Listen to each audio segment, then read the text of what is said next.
about Facebook. I'm in my group and I don't even see the live video. All right, now it's there. Okay.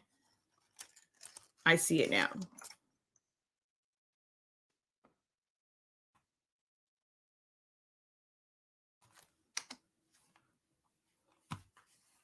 Okay. Let's see.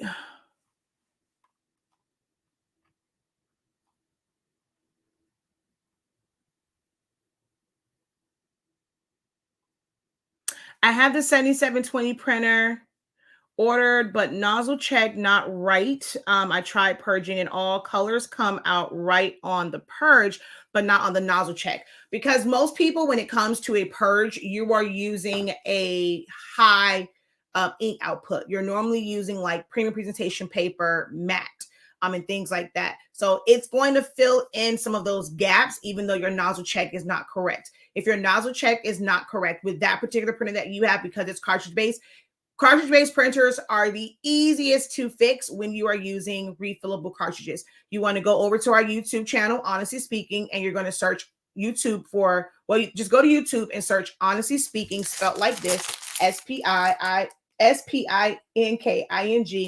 push air. So Honestly Speaking, push air. It's going to show you how to use your syringe without the needle with the cartridge in the printer. You're going to push air to force the ink through it to clear up any air clogs or any missing segments within your print head. Okay.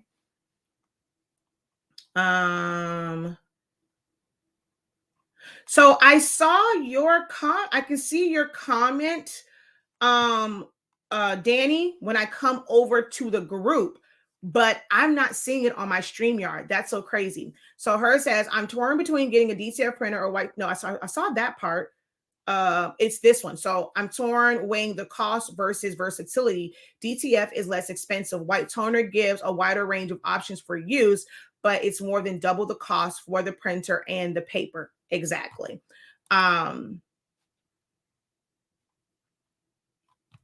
Okay, let's go back over here. So if I don't see your question and you posted it, it's probably because it's just simply not showing it to me, because Danny, I don't see that on my I don't see that on my StreamYard feed, but I just so happened to be in the group and I saw that.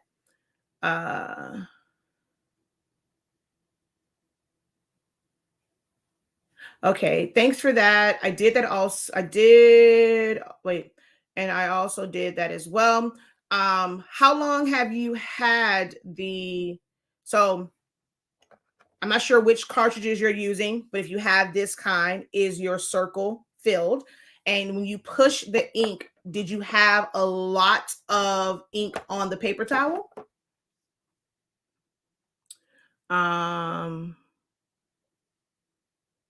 Okay, so I can ask which one I want to talk about first. No one really said anything. So let's just talk sublimation printers real quick, and then we can move on. You guys can let me know after sublimation, which printer do you like, which method do you want to discuss next? All right. So sublimation, what can it be used for? A wide variety of things. There are a lot of pros. And for some people, the con or the disadvantage of it is that you cannot press to just anything, right? You can't press to cotton, high cotton percentage garments. You cannot press to colors. And not have it be the true color. Like, there's no white ink. So if you press the colors, it's going to affect the final output of it. So it's not ideal for most colors. Colors like reds and blues, everything's just going to look dark, right?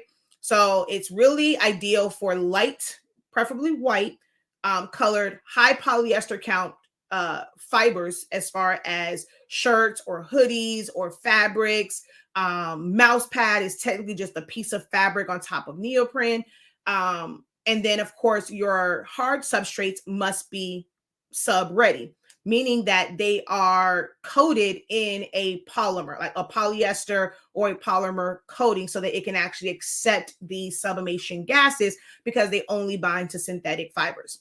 Well, this poses a problem for those who are just getting started out and they are trying to not spend a lot of money, right? So our first thought is, man, I want to just practice.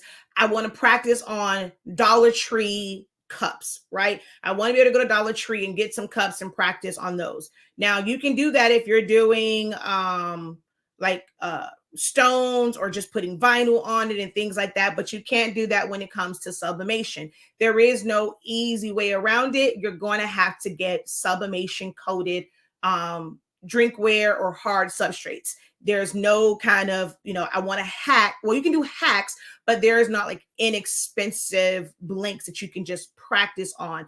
Like with shirts, you don't have to go and get like a Bella canvas or Next Level or American Apparel. Like you don't have to go and get the super expensive ones. You can practice on an old shirt. You can do Gildan or Fruit of the Loom and things like that. But you can't do that when it comes to sublimation. I mean, there are some cheaper or less inexpensive polyester shirts, but you're going to need, a polyester shirt or be able to get some fabric, right? So some people are looking for other alternatives because they're like, well, my customers want colored shirts. If your customers want colored shirts, and that's the majority of your audience, I am sorry to be the one to tell you, but I don't understand why you looked into sublimation. Sublimation is not for you. I know it's like, man, it's smooth to the touch. You don't have all this bind. You don't have to weed. Yes, when you are applying it to the right substrate. So if you are looking for, to appease your customers, or I'm still trying to figure out if you put a business out there that, hey, I provide this type of shirt, how are they coming to you for colored shirts? Don't understand that if you put it out there that this is what I do, and if you're sticking to your guns. But when we want to venture out, if you want to venture out, it should be for something that you want to do, not that your customer, or certain customers are asking you for it. Then you just kind of outsource, or you just might get transfers and things like that. Doesn't mean that you need to necessarily go get an actual printer, because the cost will be very significant and you may not have the business to actually justify that purchase. But if you're looking to mainly do colored shirts, sublimation isn't the one for you unless you want to still do a process where you're going to have to cut and weed. If you went into sublimation thinking that I want to get away from weeding and cutting, then I hope you wanted to get away from weeding and cutting when it came to to white shirts. Because if you're doing colored, you're still going to have to cut and weed unless you're going to go into a DTF, DTG, white toner situation, because even with Ecosolvent, you have to cut and weed. Okay. With sublimation, there are a lot of options. Most people choose an Epson printer because they are heat free and cartridges are made where you can put sublimation ink in them. Brother printers are also heat free printers, but you can't really find those where they're just empty and you can just fill them with ink and put them in the printer. They're normally just remanufactured ones, or ones that are like pre-filled with the regular ink. But Brother is an option if you somehow found cartridges that will fit, that are refillable, and they are made they will read in those printers. But for Epson printers, you can use technically any Epson printer, whether it is a tank printer, a cartridge-based printer, if it's an Expression, if it is a Workforce. The only requirement, if it is a cartridge-based printer, is you have to find a vendor that sells refillable cartridges. These cartridges look exactly the same as far as the shape of them and having like the little Epson logo. If you buy them in the stores, a lot of them will look exactly like this. What's different is this thing right here. It's the chip. They all have different codes based off of the firmware of the printer. There's 252s, 202s, 112s, 402s, 702s, 802, 812, and 127s, 126s. There's quite a bit of them as far as cartridges, right? And it's all about the chip. So you have to find not just the vessel itself, because you can go to places and you can get this cartridge with no chip on it. The size of it will fit in your printer. The chip will not read on your printer. Okay. So if you can't find a refillable with a chip that matches your printer, you have to look and see what companies have chipless firmwares. They're hit and miss when it comes to the chipless firmwares, but I mean, it might be your only option because some people will sell them and it's just a single use chip and you'll have to keep buying new chips and new chips. Or you will have, like, what a lot of people do is they'll get the cartridge, the refillable ones, to put whatever ink they want, but they have to keep buying Epson cartridges to take the chip off and put it on there. For some printers, that is your only option. There is no firmware for it. There is no continuous ink system for it. There are no like real chips for it at all. Like, there are no third-party chips. So you get the cartridge without the chip, and then you'll take the chip off of this one and put it on here. So you're kind of wasting this ink in a sense, and there's really nothing that you can do with the ink that's in here. So you're paying a full price for this just to be able to get the chip and use the ink that you want. It gets kind of pricey doing it that way, but for certain printers, that's your only option. There is a continuous ink system, but that also is not made for every single printer out there. And some of them will have it where they'll say, and they'll advertise it's for your printer, but be very careful, read the fine print. There is no chip on it. It's just giving you the tank and the lines. You still have to go and get chips from somewhere, okay?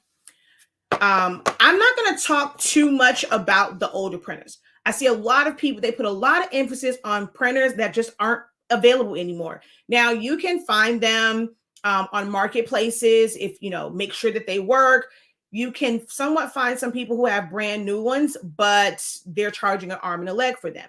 And that is the like greatest printers ever. That's the 7610, the 7620, the 7110, the 7710, the 7720, and the 7210.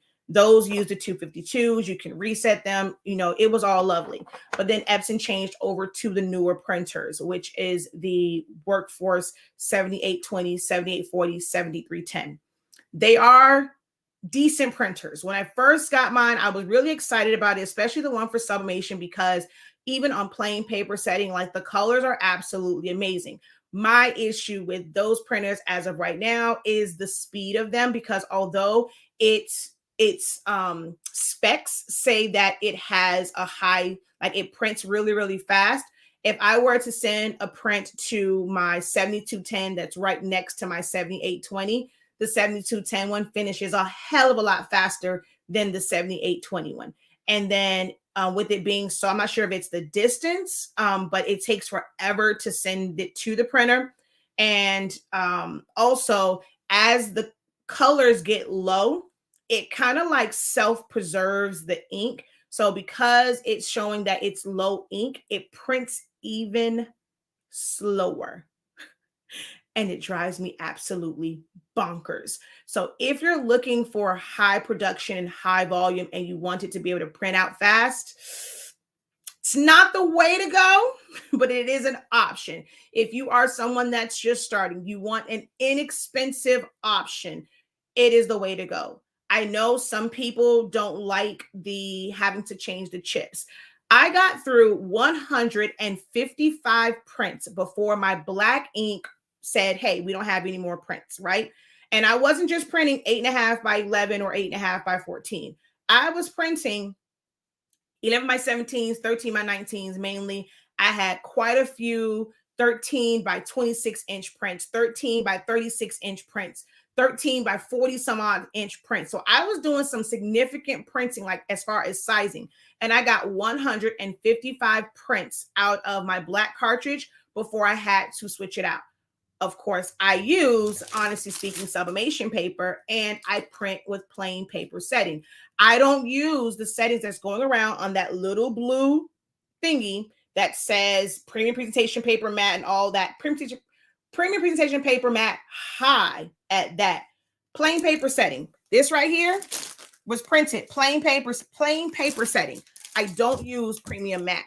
So I'm able to get way more prints out of mine than most people. My colored ones, I did not have to change out. I think my cyan, I got to 183 prints before it went out. Now, the other two, I did not necessarily have to change them out, but I was about to do a really big print job, and I did not want to have it stop in the middle of a print or print extremely slow because two colors were reading low. So I changed those out. But at that point, when I changed those out, I was at 194 prints, no, 192 prints before I changed those. So anywhere between 150 and let's just say 180 prints is what I was able to get from a single set of chips for the set for the 812 cartridges. So for me, that's not, I mean, that really isn't bad. And if you're doing this for business, hopefully whatever amount of money that you are spending on your supplies, you are building that into your cost. So it doesn't matter how much the cartridges cost or if it has to be a replacement. I see a lot of people who don't like the whole, you have to replace the chips or replace cartridges. I don't want to deal with that, right? If you don't want to deal with that, I'm telling you now, you are not going to be ready for the cost of cartridges for things like Roland printers, even like the really big Epson ones.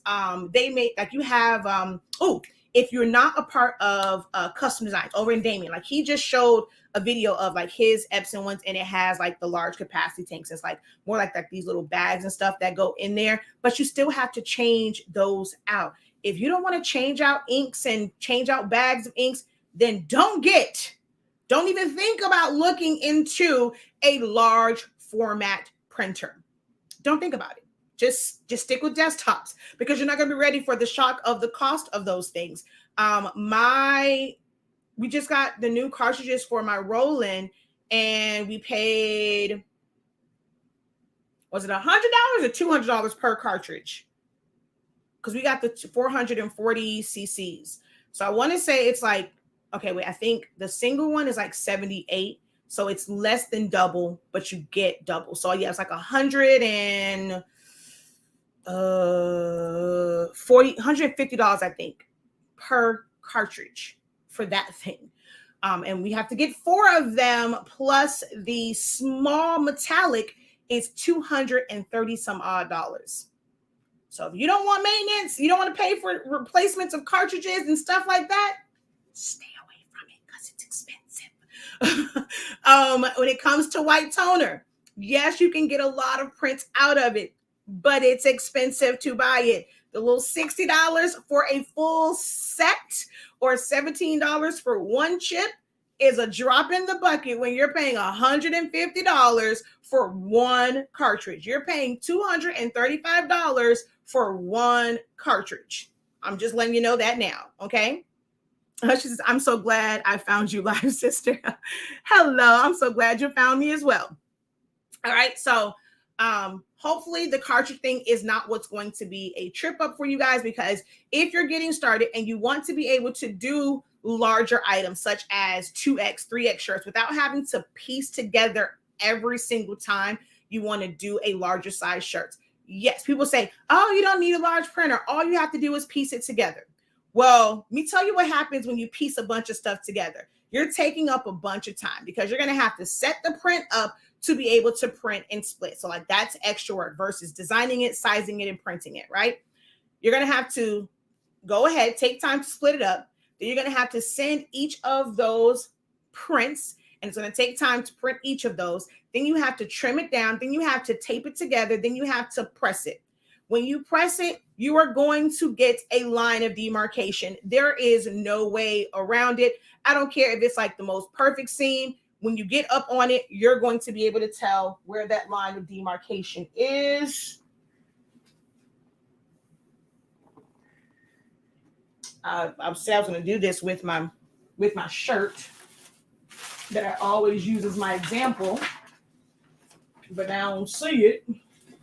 And I just had the thing now. Is it behind me? Hold on.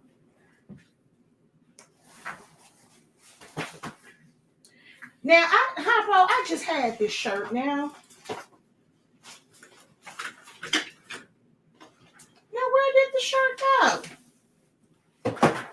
Timber. Now, what in the world is going on here? Oh, it's over here. Okay.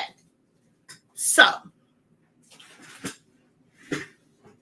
she says, I ain't trying to piece Nathan. So it'll look good. Like, I'm not going to say like it doesn't look like it looks horrible if you do it correctly, right? But here's this one, right? This is pieced together. Now, it's like a mirage. You can't really tell from far away. But no, it's not the word I'm looking for. It's something else when it's like, it looks crazy when you get up on it. But if you look, I'm going to show y'all first. If you look, wait, where is it? Oh, I'm in the wrong spot. It's on his head. If you look right there on his head, you can see that line. Down here on University, you can see that line. Now, if you have really picky customers, they're going to have an issue. See that? See the U? They're going to have an issue with that. See it on his head? If you have really picky customers. This, I mean, some people like doing all over shirts and they're going to piece it together. Hey, cool beans, cool for you. Very rare do I actually do this. It's not something I promote a lot of because to me, it's just time consuming. So you're going to have to set up the file. You're going to have to print it out. You got to do all these steps, tape it together. And how many of you are already feeling like this is too much work and I'm not getting paid enough for it?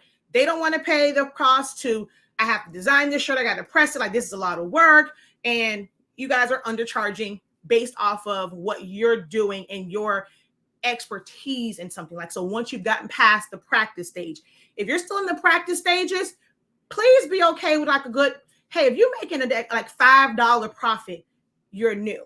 You can't expect to make the big bucks and your brand spanking new. We don't go on jobs and we're at entry level and we want management. Well, we do want management pay, but we're not going to get management pay.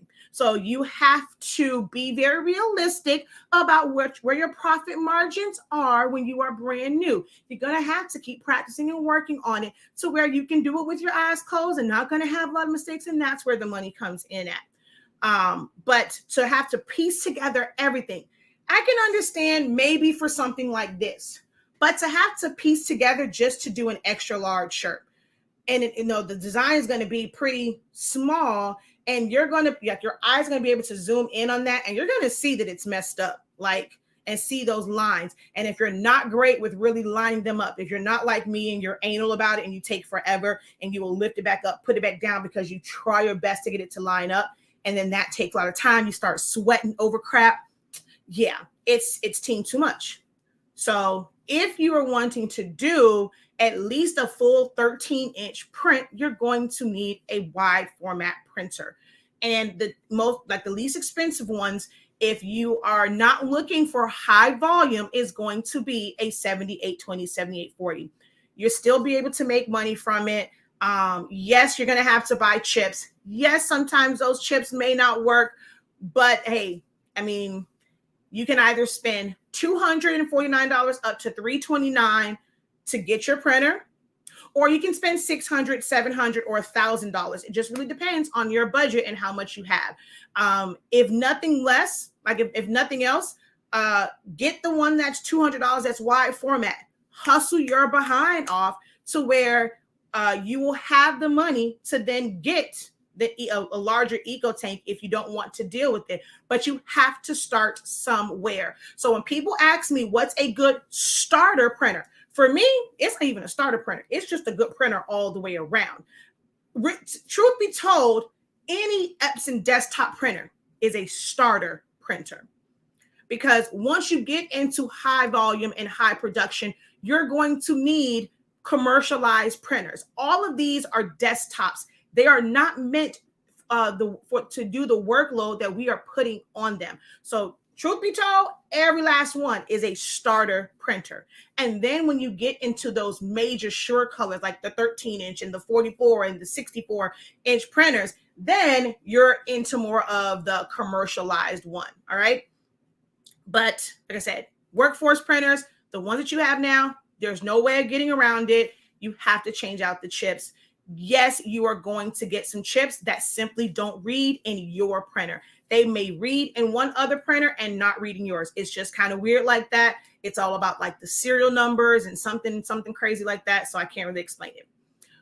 But you do get the best color. If you have issues with overly red tones in your images and you have an EcoTank, it is because you have an EcoTank printer. If you have issues with teals and greens with your EcoTank, it is because you have an EcoTank printer. It is because of the type of ink that it uses. EcoTank printers use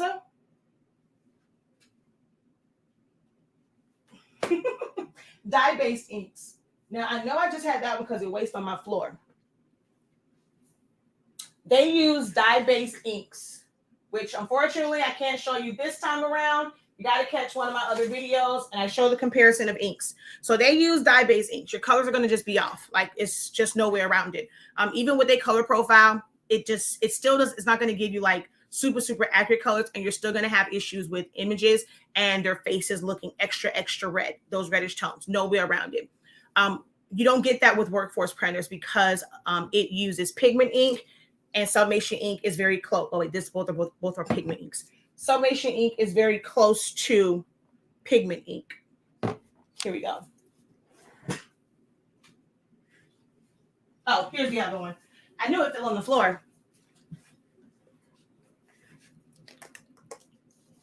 I still rock with workforces. I'm not sold on EcoTanks yet. I'm not either. I'm just not into the EcoTanks. So this is what EcoTanks use, like food coloring.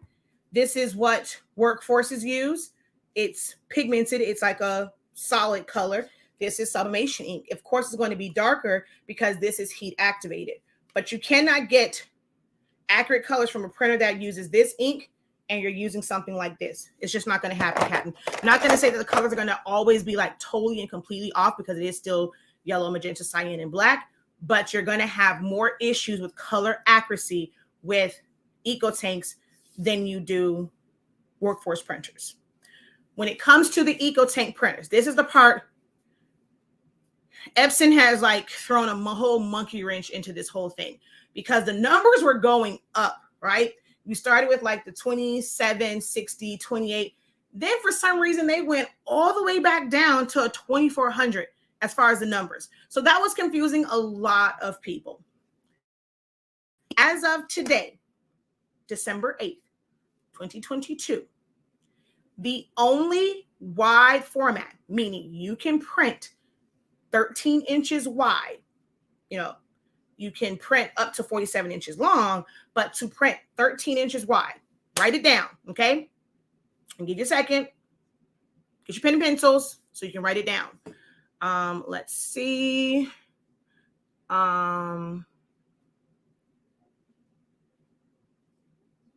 Hello, we have the same name spelled exactly the same. Oh, what, Shakia? It's very rare that I see people spelled like mine. Okay, let me go over here. So while you guys get your pen and paper, let me see what questions I missed over here. I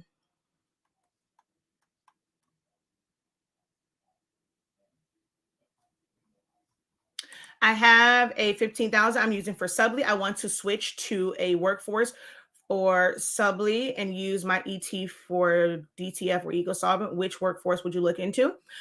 If you already are using it for sublimation, you're not going to be able to simply just drain the ink and then use it for DTF or Ecosolvent, especially with the 15,000. Well, you can, but you'll have to like take it, like really take it apart because of where those reservoirs are that it goes in the tank. With EcoTank printers, they're not sitting directly on top of the print head.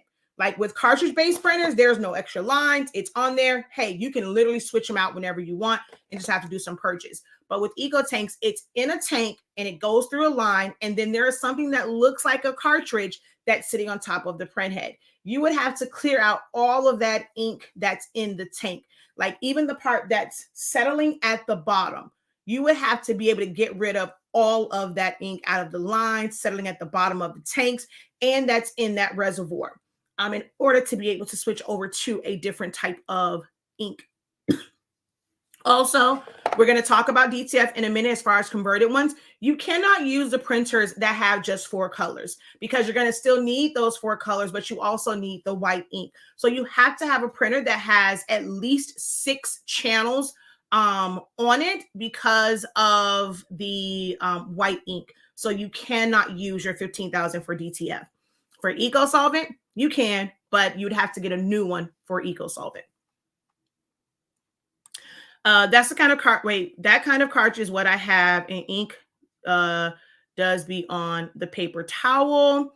Then if that's the case, I mean, have you tried changing out cartridges? Because your well, I mean, it's printing out, and I'm not sure. Yeah, it's your print head if it's still printing out. I mean, you can try to change out cartridges, but if it's doing it and like the channels just won't, you either have a severe clog and you can try like cleaning solutions to try and clear it out. But if not, your print head just might be bad.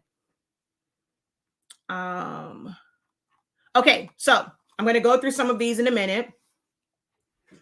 So the wide format EcoTank printers is a 15,000, 15000.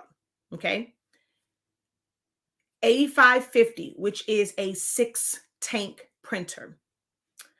Hear me and hear me well with the 8550. There is no such thing as photo black sublimation ink. There is no such thing as photo black sublimation ink. Photo black is not a color. Photo black is a type of ink. Instead of it being dye ink, it is pigment ink.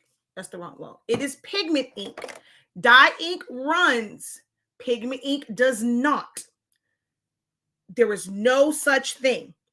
So you can go like from our company. If you order the 6 colors, you get 2 of our regular signature black inks. You can take that one, put it in both reservoirs, and then print. Technically, well, and that will help when it comes to things that are dark. I will say that about the 8550 because your ink comes from, like your black ink comes from 2 different ones. It's like it's putting down the black like twice. It really does help with black things that have black in it. Do you need the gray? No. If you don't put anything in the gray reservoir, will it mess it up? No, because Epson printers are not heat printers. They are heat free. Now, if you had something like a Canon or HP, by there not being any fluids going through it to cool it down, it can mess up the entire print head. You don't need the gray. The gray, I have found for those who were using the printer before there was a gray, they've had more success. Like their colors look amazing. And then there's some people who they say, well, depending on which gray that they have, their colors look like, okay, you don't need the gray. I'm actually thinking about just taking a loss on our gray and just not even selling them anymore because they really are pointless. But you don't need the gray. The gray is great for, well, unless you're going to do maybe black and white. If you think you're going to do a lot of black and white things with sublimation, then you kind of want the gray, but that's all it's good for. When it's as a photo printer, the gray is there not to enhance any of the colors. In order to enhance colors, you have to have other colors. Like those are the printers that have, red cartridges or orange cartridges, or you have a light magenta, a light cyan. Having a gray does not help your colors in any way, shape, or form. It is there for black and white photos and black and white photos only, or things that may have like slight gray tones, but you can get that from black. So there's no such thing as photo black. You can use whatever black ink you have and put it inside that reservoir, and you really don't need the gray. So you can omit that if you're trying to save on some money. You don't want to have to buy an additional ink cartridge. You can omit the gray, okay? Then you have the 16600, I'm sorry. 16600 is a super tank. So it's really, really big. Their tanks, like that area is really, really long. So it's a super tank. And then you have the 16650. They look exactly the same. The only difference is one prints faster than the other. So they say. There's literally no other difference other than the print speed. The resolution is the same. The scanner works the same. It prints the same size paper. If you ever look at the specs, the only difference is the print speed. It's literally about like 2 or 3 sheets faster per minute than the 16650, and it's $130 more. So one retails, well, now it's a little bit different. One retails now for 1,000. I think $1,100 now. No, was it $1,049 or $1,050? And the other one's like 11. I forget, but like it's like literally $100 some dollar difference just to get 3 to 5 pages faster in print speed. So either one of those will work perfect for you. You want to save yourself $100? Get the 16650. Any other printer, any other Epson EcoTank printer is 8.5 inches wide. Just because it costs more doesn't mean that it's a better printer. For some of them, the resolution is going to be better. If you are using a 2720, you are not going to get the best resolution. So when people say, oh, don't get that, get a 15,000, you're going to get better results. I don't care what it looks like on the paper, right? Like when it prints out how much ink, people always say, look at how much more ink. It looks vibrant on the paper. That don't matter. I'm telling you, it don't matter. I use plain paper setting. My prints compared to others who use premium matte, they're going to say, oh, this setting is better. It has more ink on it. It don't make not a lick of difference because it's about the resolution and like the details and stuff that's going to be on there. So yes, a 15,000 has a higher resolution print. It is going to be better than a 2720, a 2700, or any of those. This is true, but it's a decent place to start. The key word in this is start. The word that I don't like to use, crafter. It is a good craft printer. But if you're going into this with the direct intentions of making money and turning it into some sort of business or monetizing it, it is not going to be the printer for you because you're not going to get high volume out of it. It is going to take a while to print. I'm not saying that you can't, use it. It just depends on how much you want to print. If you have a lot of orders, you may not be able to survive with just one. You're like, okay, hey, I have this printer. I love the way it prints out. I love my results. I just need to be able to produce more. Then go ahead, get another small format printer. But it's just not meant. Like I watch them print out and my God, it takes forever for it to print out. Even on plain paper setting, I'm like, this is ridiculous. But the specs tell you guys this. For certain things, you can get others' opinions, but make sure when people, okay, this is what people say. They say do your research, right? Asking in a group about, printers that someone used and getting their experience, that is some form of research. But what you also want to do is go to these sites, look at things, look at the specs. What's the resolution on it? How fast does it print? What's the max print size on it? And then you can create a chart so you can make a better decision. That is what people are saying. They say, go do your research. Okay, someone says an EcoTank printer. All right, you can go and just say Epson EcoTank printers. Yes, you're going to get a bunch of them, but everybody's going to have different experiences. Just looking at the specs, what works for you as far as price, resolution, and print speed. And truth be told, most of you guys don't even know what the hell resolution means. Why is it important? Because you don't understand that the higher the resolution, the better the detail is. The more like you can use plain paper setting and get just as great of quality of a print as premium matte or photo glossy when it comes to sublimation, because you don't understand resolution. So it's a knowledge base. So you're looking at resolution, you're looking at this like, what the hell does this mean? In that same Google window, type in, what is resolution in printers? What's a good resolution? Or how does the resolution affect prints? That is what research is, where you're going beyond just asking the simple question and you're understanding everything about that printer. All right. So now let me go back. Those are the only ones that are wide format. I said that. When it comes to all the other ones, they are 8.5 inches. The higher price point is for things that don't matter to you. There are some that have slightly higher resolutions, but not by much. Why it's so expensive is because it's meant for small office settings.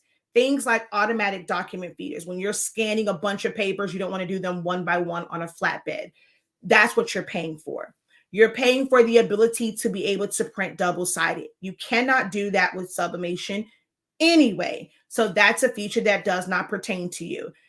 Things like, the all-in-ones and having the fax machines, that does not pertain to you. Needing an Ethernet, you're not connecting to a server that's connected to like everyone, like a shared printer. That does not pertain to you. You're just using Wi-Fi. But in small office settings, those things are very important. They're not important for sublimation or Ecosolvent.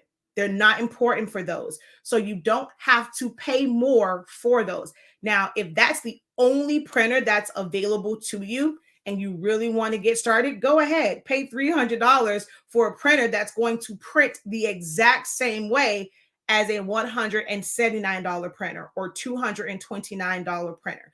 You are paying for the same exact resolution, the same exact speed. But if you're desperate for a printer and you need it, go ahead and get it. But do understand that paying that higher price tag is not giving you better results. The 2400, the 2720, 2803, 2800, any of those, any printer that's between 179 and 229 will work. They all are the same. I'm still trying to figure out the difference in them. I ain't seen no difference other than like it was a slight change, I think, like in the print setting, because we have both, right? It was a slight difference in like I think print options, but as far as the printer and how it prints, resolution, all that, it's exactly the same. No difference. The 2400 is like literally the exact same one. It's just a different color because I don't think I've seen a white version of the 2400. It's only in black. Only thing I can think of. There's literally no difference at all. The difference occurs once you go up to the printers that are $600. Also, EcoTank printers are easy to set up if you do it correctly. You cannot skip that step that says to hold down the question mark to charge the ink once you have the ink inside. If you skip that step, you might as well box that printer up and take it back to the store. Because I don't care how many power cleans you do. I don't care how many purge files you do. It ain't going to print. It's not going to print because that is the most vital step. And it basically breaks that air pocket that is there. So if you don't do that step, ink is going to be in the tank. Ink is going to flow through the lines, but it is going to be stuck. Even though, it's there, you would think, okay, it's open. There is an air pocket in there that must be like a seal that must be broken. And if you don't do that step, it is not going to work. It is not going to work. And now it becomes a paperweight for most people. There's nowhere around it. Now, if you make that same mistake with the workforce printer, take your syringe, take the needle off, push air. 9 times out of 10, especially for a brand new printer, you're back working. As you're printing, EcoTank printers have the tendency to backflow. And when that happens, your printer is inoperable.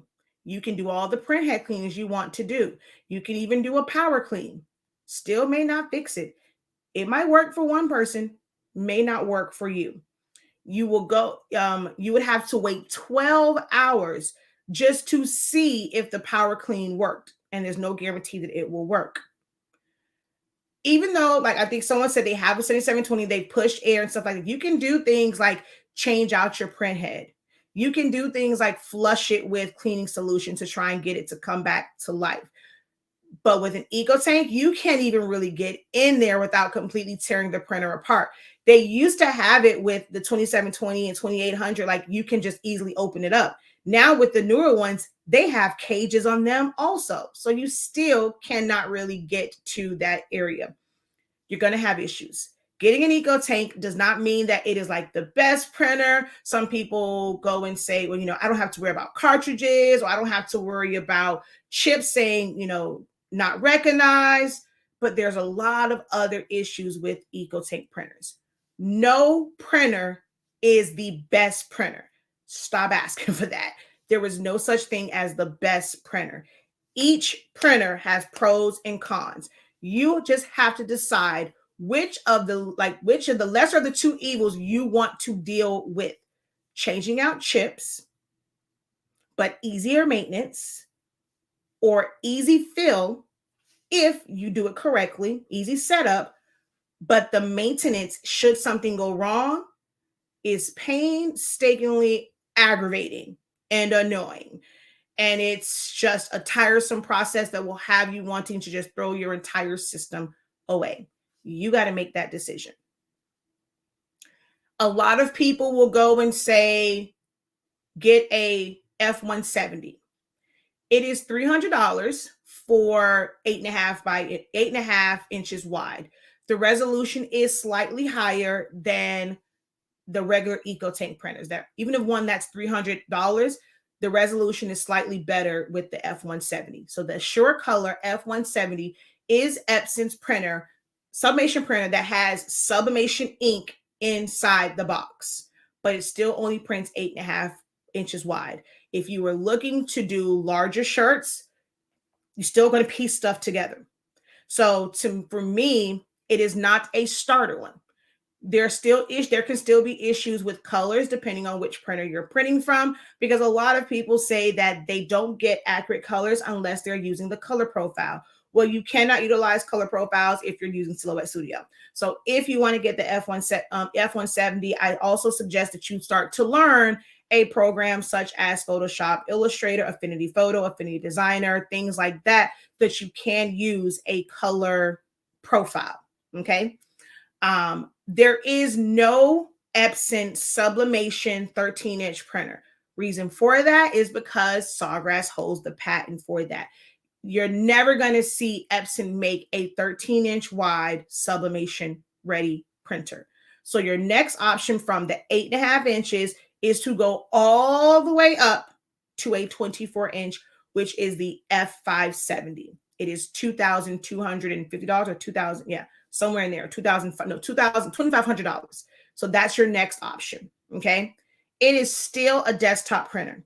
You can still get pinwheels with these printers. Now, when you go to the regular Sure Colors, like the 36-inch and the 40s and the 60-inch ones, there are no pinwheels because it's roll fed. Even though which I didn't understand, the 24 inches roll fed, but they still have pinwheels. I don't understand why the hell Epson did that, because it really is simply one of their regular printers, and they just changed the firmware to have it use sublimation ink. That was it. But you still can have issues with pinwheels. Some people think, well, I'm tired of these pinwheels, I'm going to go to a 24, the F570. You're still going to have issues depending on which paper you're using and like the print settings. You're going to have to figure out your print settings. The print settings are not the same as a desktop printer. They're going to be things like textile or rigid and things like that. So now you have to go back in and figure out those different settings, and also the color profiles. Remembering to, I think there's a way you can change it, but it technically automatically kind of like mirrors for you because it's meant to be a sublimation printer. So with sublimation, you're supposed to mirror 93.65% of the time. So you have to be very mindful with that. I've helped a lot of people where they end up like they forgot about reversing it for like going on glass, and with Easy Subli when they were trying to put it through there, which I had to tell them don't put it through there. That's no different. An F570 is not going to make it easier to do Easy Subli. Those are really made for Sawgrass printers.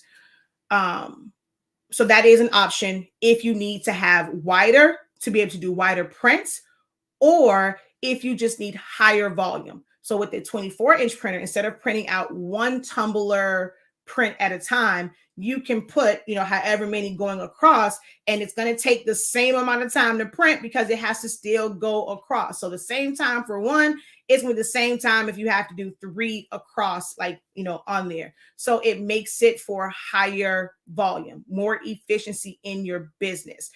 That's how you can use the F570. But it's a big, it's a big chunk of change, $2,000. I'm not going to say it's not a starter, but it's not an inexpensive starter printer, because to me, an F570 is still a starter printer. It is a desktop printer. It still has some of the same issues as the regular desktop printers. It's just made for sublimation ink. It is still a starter printer if you know that you need higher volumes and you need to do wider sizes. Okay. Someone says, just convert a 7820 or 7840, 7820. Are you saying you just converted one, or you're telling them what's a good starter for sublimation? Any printer. That's what we're going over. What are your needs? Is it price? Is it speed? Is it resolution? Which one is most important to you?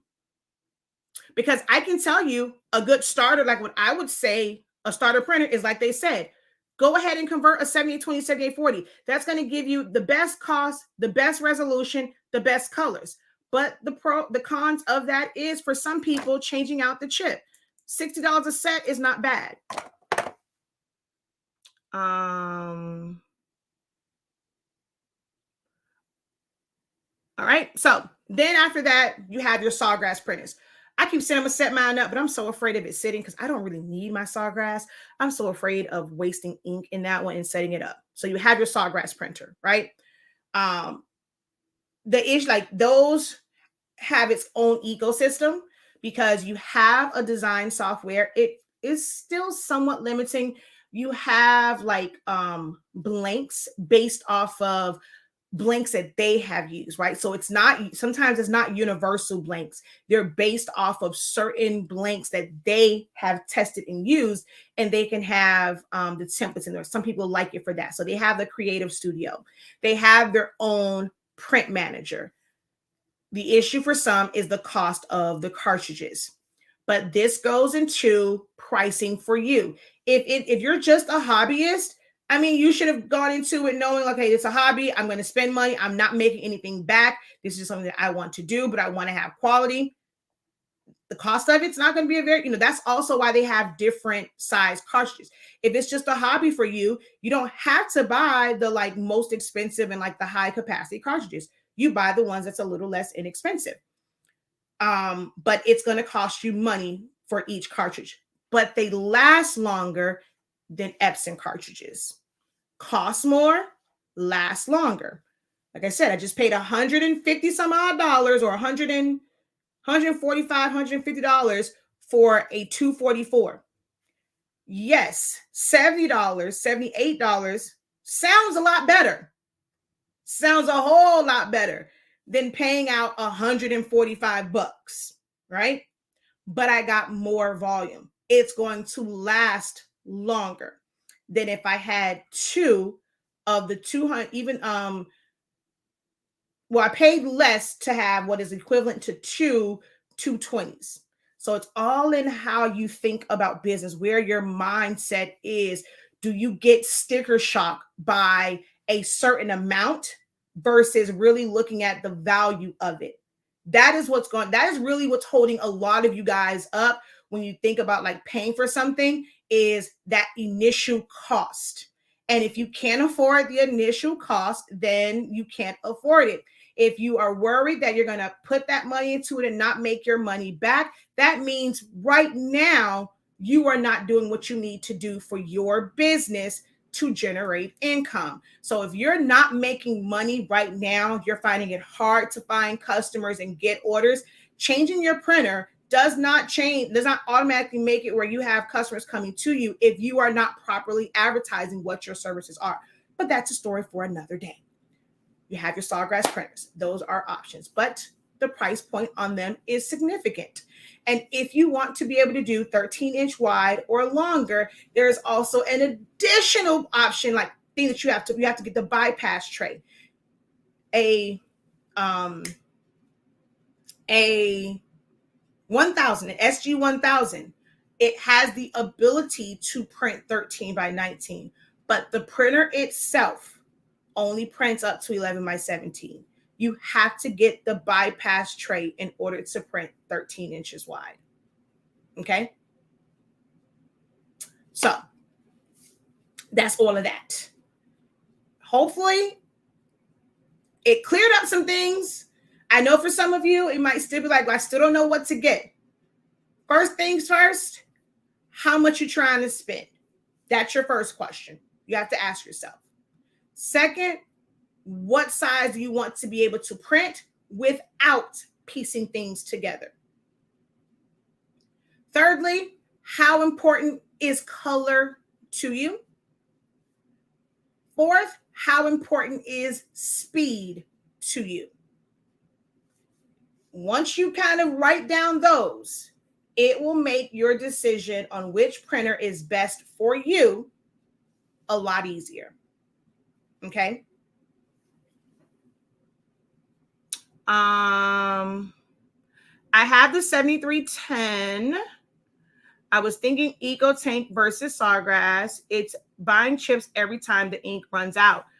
You're going to have to do that with a Sawgrass. Every time the ink runs out with the Sawgrass, you're going to have to buy a new cartridge. So it's really no different. Every time my ink runs out on my Roland, I have to buy a new cartridge. It's no different. Every time your ink runs out on one of the bigger Sure colors, you have to buy a new cartridge. I mean, that's what it is. When the ink runs out, you have to buy a new one. People say that I don't want to have to buy a chip every time it runs out. Where every time your EcoTank runs out of printer and runs out of ink, don't you have to put ink in it? It's still the same concept. It's going to run out and you're going to have to replace it. Is there a cost to it? Yes. But if you're doing this for business, build the cost into it. This is why you can get starting points, get a gauge of where people are starting at with their pricing. But if your setup requires more material, more money, then that needs to be reflected in your pricing and not going off of the pricing of someone else. I mean, if you have to, I'm not sure how often you went through your chips. Like I said, I got through 150 prints. Now, 150 prints for some people can be 2 months. 150 prints for some people can be 1 month.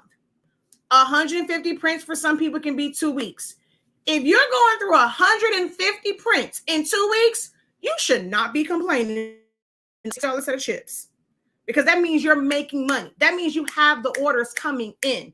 If you can go through a set of chips in 2 weeks, you're making money, unless you're just simply using the wrong settings or the wrong paper. This paper right here, if you got a 7820, 7840, 7310, this right here is going to make your ink stretch. Plain paper setting. This is printed with plain paper setting. Plain paper setting. I don't really have another shirt. Well, hell, you can look at this one. Look at those colors. Plain paper setting is what this was printed on. You don't, wait, am I having this upside down? I do. The colors are saturated. It's all in the paper. So for some of you guys who have issues, change your paper. If whoever you buying paper from, whoever you buying ink from is not trying to help you save money and make more profit, switch out. Come to somebody who's going to help you. But this is plain paper. I don't use premium mat. I got 150, on average, 150 prints. Not 8.5 by 11 prints, 11 by 17 and higher. Because I purchased cases for myself that are like the bigger papers, because I can always cut them down. I don't typically use a lot of the 8.5 by 11 and 8.5 by 14 papers. I converted the Epson 7710 and I have no problem for 3 years, but now I keep getting a paper jam. I mean, for some people, depends on like how much wear and tear you put on it. Some people can have it for 3 years, but they're only printing on it a few times a week. Some people will have it for 3 years, but they're printing on it all day, every day, 8 hours, 12 hours a day for 5 days a week, 6 days a week. And that printer and that print head and the life cycle of it can go out in 6 months, in a year. If you read the fine print, every printer has a life cycle for how many prints it's supposed to be able to print. Every single printer has a life cycle. So 3 years, you may be to a point now to where you've used it so much, it's past its life cycle. It's not going to last forever.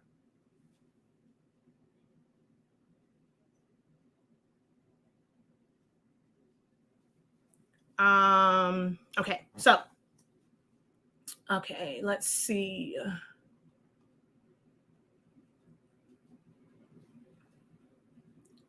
I want to do both sublimation and DTF. They both serve different purposes for me. I love my Epson. I have a 44-inch F6200 and 24-inch F60, the ET 15000. Oh, you got a lot of printers. Oh. After sublimation, will you please discuss Ecosolvent printers? I'm looking for a wide format option and wondering if there are any options that you may know of besides the 15,000 and 80, the same exact printers. Same exact printer. That's the thing too. That's why I spend a lot of time on sublimation, because I'm about to talk about the same exact printers. I saw an Epson 7210 on Amazon for $1,300 last week. I almost fainted. I paid $199 for mine. Yeah, because it's not manufactured anymore. So it's a very rare printer and people try to price gouge for it. Yesterday I ordered the ET 8550. Hope I won't be disappointed. Not really. No, really, I appreciate it. You said, yes. Yeah, so the 7820, 7840, and 7310 are the latest workforce printers. So if I go here, I'm going to flip y'all real quick. Thank you for whoever shared the video over on TikTok. Wait a minute. They don't change. Lord Jesus, TikTok always changing something. Now, how are you supposed to... Oh, no, wait, go back. How are you supposed to flip your darn camera? TikTok is forever changing something. Now it's over here. So it's mirror your video, flip camera. It's under more now. All right. So over here, it lists like all of the printers like that we sell products for. So this is the newer workforce printers. You click on that, it's going to show you everything that you need for these particular, like for those printers. So from chips to cartridges, and of course the paper and tape and stuff is on there as well. If you have an EcoTank printer, you're simply going to click here because you don't need cartridges. You're not going to see cartridges on here at all. You're just going to see the ink and paper options because you don't need cartridges. And I even put on there about colors and leave the disclaimer that you may experience some difference in color. The ink is formulated to match the Dura-Bright or pigment ink color profile. It's not made to match a dye-based color profile because there's no way to make it match that. I hope my newly purchased not receive 8550 will not disappoint. What do you plan to use it? Oh, I will use it uses. No, it does not. Okay, wait. That's so important. That's another thing. Hold on. Let me go back. None of these printers, none of the printers that you can buy in store, from Best Buy, Staples, Office Depot. This is a very big misconception. People say it uses sublimation ink. It does not.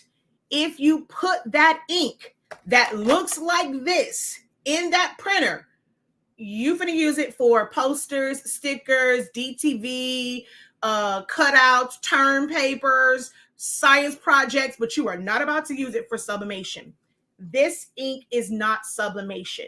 People are using them for. You are able to use any Epson printer for sublimation, but they are not sublimation printers. The only desktop printers that are sublimation printers ready to go, sublimation ink comes in the box, is the F170 and the F570. Any other printer, you will see people say, Oh, which sublimation printer do you have? An 8550. Oh, I have a 15,000 sublimation printer. No, you don't have a 15,000 sublimation printer. You don't have an 8550 sublimation printer. You don't have a 7820 sublimation printer. You have a 7820 with sublimation ink in it. You have an 8550 with sublimation ink in it. Do not put the ink that comes in the bottle. You must go over to shop.hsink365.com and get you some sublimation ink before that printer arrives.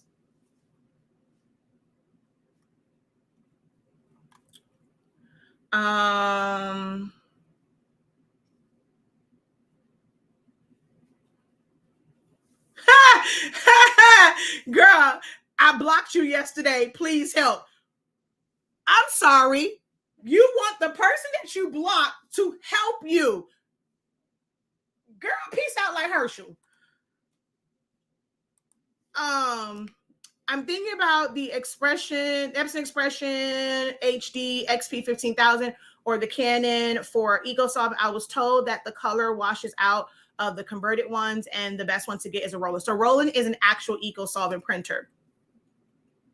We sell both. We sell sublimation ink and pigment ink. So we sell both. This is the pigment. This is a sublimation. That was funny as hell. So we're about to talk about Ecosolvent now. I have the old school. Yeah, man, I actually do wish I could have gotten one of the Artisan 1430s because the colors on that is just amazing because you have light cyan and light magenta. So those colors that are really hard to get are a lot easier because of those two color factors. You're so confused. Why are you so confused? I feel like they should explain why it's not necessary to have faster printers when you have 45 seconds to do a sublimation. What do you mean? I'm not sure what you mean by that. I'll take options for 100. I have a 7720 and I love it. I like my Sawgrass SG 1000. I buy my ink during Black Friday when they're 20% off. It's a reliable. Oh yeah, definitely is a great printer. Like, I mean, if you do that where you wait for sales, some people are not able to like stock up on ink just because it's a sale and they're able to stock up. But like, if you have to buy ink, like, and it's not a sale, then you just have to buy the regular ink. So I'm not saying that it's not a decent printer. For me, I like overly saturated images. And the Sawgrass just doesn't give you that because it's gel-based ink. It doesn't give you that, like, I wouldn't get this same feel with the Sawgrass. To me, I find that Sawgrass prints are a little bit more muted and not as saturated as Epson prints. Not say Epson, water-based prints. If you have a business, the cost of chips and cartridges should be included in your price you are charging for your items exactly, and it should be put on your taxes at the end of the year. The Sawgrass is an investment, but worth it for the business that you do. Okay. I'm happy with my EcoTank and Workforce for most sublimation images, but I'm looking into a real sublimation printer in which I can print photographs and have good realistic skin tones. Okay, yeah, and see, for some people, and that's what I said, that's going to be an issue. I still don't understand why your Workforce is not giving you that, because when I printed out your images from my Workforce, I did not have those red tones. So I'm really not sure what it is about your Workforce printer that was still giving you the reddish tones. From the EcoTank printers, yes, you're going to always have that. But I don't understand why you were getting that from the Workforce, because when I printed it, I didn't have the red tones on the face. It's just the name. So, okay, we have sublimation ink, right? We call it, honestly speaking, sublimation ink. No. Here's a better example. The blank spot, right? They have sublimation ink and they have Ecosolvent ink. Their sublimation ink is just the blank spot sublimation ink. They call their Ecosolvent ink, they don't just call it the blank spot Ecosolvent ink. They call it Eco Vibes. All it is just a name. It's pigment ink, and that is their name for it. They called it Dura Bright. Somebody else may call the pigment ink I don't know what to say about it. Watertight, I guess, because you know when pigment ink, it doesn't run. Case in point, photo black, right? They don't call it pigment black ink. They call it photo black ink. All it is just a name to identify theirs. Like they wanted to stand out. Pigment ink is very generic. By calling it Dura-Bright Ultra, it's their version of ink. That's just like when it comes to their, like for certain dye inks, they have a Clara, something like that, but that's really just dye ink. Chromoblast is nothing more than a pigment ink, but they call it, Sawgrass calls it Chromoblast. Chromoblast is regular ink. A lot of people think that they only can use Chromoblast on the sheets for the shirts. No, it's regular ink. You can print out chip bags with the Chromoblast ink. You can print out stickers with the Chromoblast ink. You're not limited to just using it for shirts. It is a regular ink. That's just their name that works with their brand. A lot of people undercharge what they create, correct? I have a 7840 still in the box because I was told it cost a lot. It does not cost. It's just relative to what you think is a lot. We sell a set of chips for $60 a set. Reason why we also charge a little bit more than what you may charge on like find on like Etsy or eBay and things like that is those places. If the chip messes up, you can't return it. We have a return policy for the chips as long as it's within the right time frame. So we do charge a little bit more than some of those, but you're not stuck with the product that doesn't work with your printer should it not work, okay? No, not yet. You're welcome. TikTok is always doing something, exactly. You are saying it fast. It's both of them. There's two printers. There's a 7820, a 7840, and a 7310. Those are two different printers. Most Epson printers that are Sublimation ink compatible. All Epson printers are Sublimation ink compatible. Every single Epson printer is Sublimation ink compatible, meaning that it's heat free. So you can put Sublimation ink in it. Color wise, it's going to be an issue if it's a dye-based printer versus a pigment ink printer. I said it as meant if one person, if there was one person in the team when you started. Okay, I'm not sure. I don't understand what you're saying. Okay. Okay, so Ecosolvent ink is not pigment ink. It is not pigment ink. Okay. I'm actually going to do a video where I'm going to print on from my pigment ink printer. I'm going to print onto my easy color print, and you're going to see that it smears, it wipes off. So it is not the same. Okay. All right, let's move on. Talked about that for literally an hour. Jesus. But it's a lot. Like these videos are not short. You can go and someone's going to give you a really short video and they're going to say, okay, yep, you have this, this, and this. But is it really giving you the information that you need? These are not going to be quick videos. Like when I'm doing this, I'd rather sit here and explain to you. If it takes 2 hours, hey, you can always go back and watch the playback. This one is one I'll try my best to put timestamps on it, but it's no guarantee because, hey, this is free. So either watch it and skip forward and you create your own timestamps by writing in the comments, hey, I need to go back, write your name. Let's see. Danny, come back to 1.42 to hear about this printer. Like you can create your own timestamps of where you want to go back to. I can't guarantee that I'm going to do it because this is free information. It's like a whole free class. So can't guarantee that I'm going to go back and do timestamps.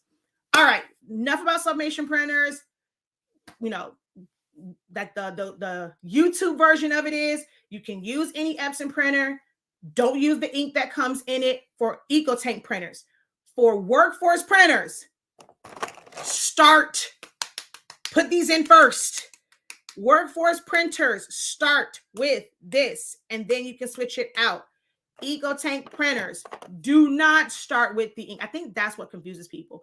EcoTank printers, do not start with the Epson ink. There's no way to drain it out. Go straight to Sublimation ink. But workforce printers,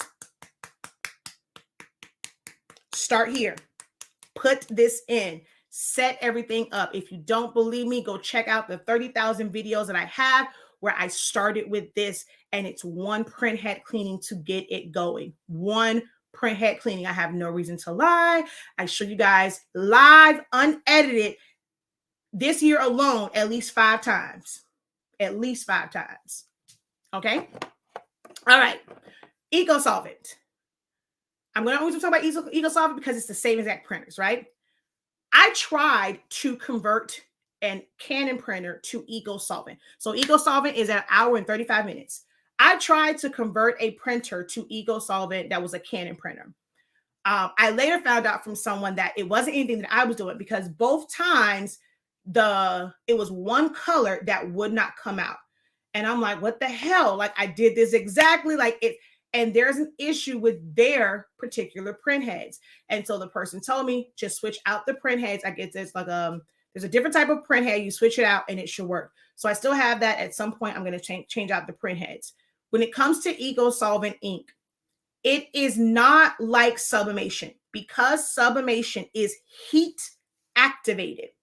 You cannot use a thermal printer that's going to start to heat it up and start that sublimation process in the print head. Okay? It's not ideal to do that. Oh my gosh, what the hell's in my eye? So that's why people tell you can't use HPs and Canons, because they use heat. The other thing with it is you don't really find people that are selling refillable cartridges for those printers. If it is the ones that was like all the colors are in one, how are you really going to separate that? So because you can't really find refillable ones, you can't really use it. HP office jets are actually pigment ink printers, but they are not necessarily heat-free printers, which is why when you do like the Epson, like when you print on like laser type paper, or the paper that's like for laser and it's advertised as laser and EcoJet, it still smears because of the way that their print heads are, but you can print it on an Epson printer. But technically with Ecosolvent, it can really work in any printer as long as the print head can expel the ink. I ran into issues with Canons. Most commonly, when people think of converting printers, Epson comes up. Like, they're just known for being the printer to convert to a different type of ink. The EcoTank printers, or any printer that uses dye-based ink, is going to be your better option because of the ink.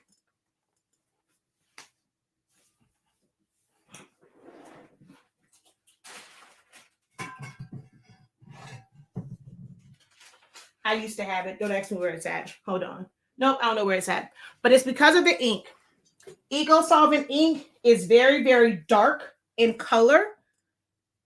It's darker than this, but it's not bright like this. It's very dark in color. So dye-based printers like the 15,000, the 8550, they work well for Ecosolvent. Because there's no gray Ecosolvent ink. If you have an 8550 and you want to use it for Ecosolvent, you can. Take your black ink, you're going to buy 2 of those, and you're going to put it in the regular black and the photo black reservoir. You're going to put the other colors in. You're going to omit the gray. Because it is a heat-free printer, it will not damage your print head if no ink is running through there. It will not mess up the colors. You will not have a void in colors. You can omit that. So if you want to set up an 8550 for Ecosolvent, technically you can. Most people choose the 15,000. But because now we have people using the 15,000 as a regular printer for chip bags and stickers and labels and all those other good jazz, and making their own pattern paper and, you know, stuff like that. You have people using it for that. You have teachers using them. You have people using them in their homes. Then you have people using it for sublimation. And now you have people wanting to use it for Ecosolvent. They are very hard to find. Very, very, very, very hard to find. So if you're like really, really, really wanting to get into it, and in your city, you cannot find them, you're going to pay $100 more, but you can get the 8550 and use that for Ecosolvent. And you're going to put the black ink in both reservoirs for black and omit the gray ink. You don't have to worry about the gray ink. Okay. And you can set it up for Ecosolvent. Can you, people always ask me, can you set up the 7820s, 7840s for Ecosolvent? You can. However, all right, this may offend some people in me kind of doing this way. I'm doing this because I don't have my print where I did it myself. I don't even think I have that phone anymore. The picture might be on my Facebook somewhere, but it was never like on YouTube. So I'm gonna go Epson 70, actually it was a 7710, 7720 Ecosolvent. Some people will say that they have awesome colors when it comes to their Ecosolvent prints. I'm a stickler for colors, so it stands out to me quite a bit.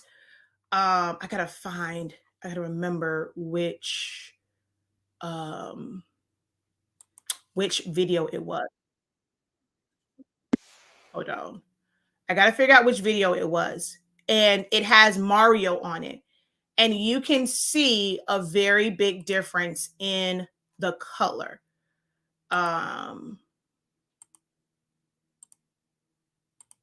I can't tell which printer they have. Okay, so this one, it seems like the colors are okay with there. So maybe something changed with the 78, like the newer series, because this person right here, they're doing a BART and it actually looks pretty good. But the first time I saw someone convert a workforce printer and I saw like their images, I was like, man, that's not good. Like the blues and stuff look totally off. I'm trying to find the video really quickly, but I'll just post probably the screenshots that I do have of the colors. And I'm just saying, for me and like what I like for colors with that particular Mario image, and you're looking at like the blue tones and the green tones, and even like it was something else that he printed and it was like a face, it looked washed out. The color looked washed out to me. And it could have been his camera that he was using. That may have made it look different, like completely different from the screen, because he showed his screen and then he showed the print. And then when he pressed it to a black shirt, and I was like, them colors aren't giving, like they're not giving at all as how they look on screen. When I had a printer that I tested on because I was about to get rid of that printer anyway, because it had messed up and I was about to take it back to Best Buy. That's when you can like switch it out or whatever. And so I put the Ecosolvent ink in there simply to test it out. And I had printed out Elsa and Anna from Frozen, and they looked just as pale. There was like no real color to their skin, and all the colors were printing out. So in that experience in using a workforce, I didn't see the purpose or the benefit in converting a workforce printer because the inks are so different. The inks are dark. Like the yellow ink is brown. Like the Ecosolvent version looks brown.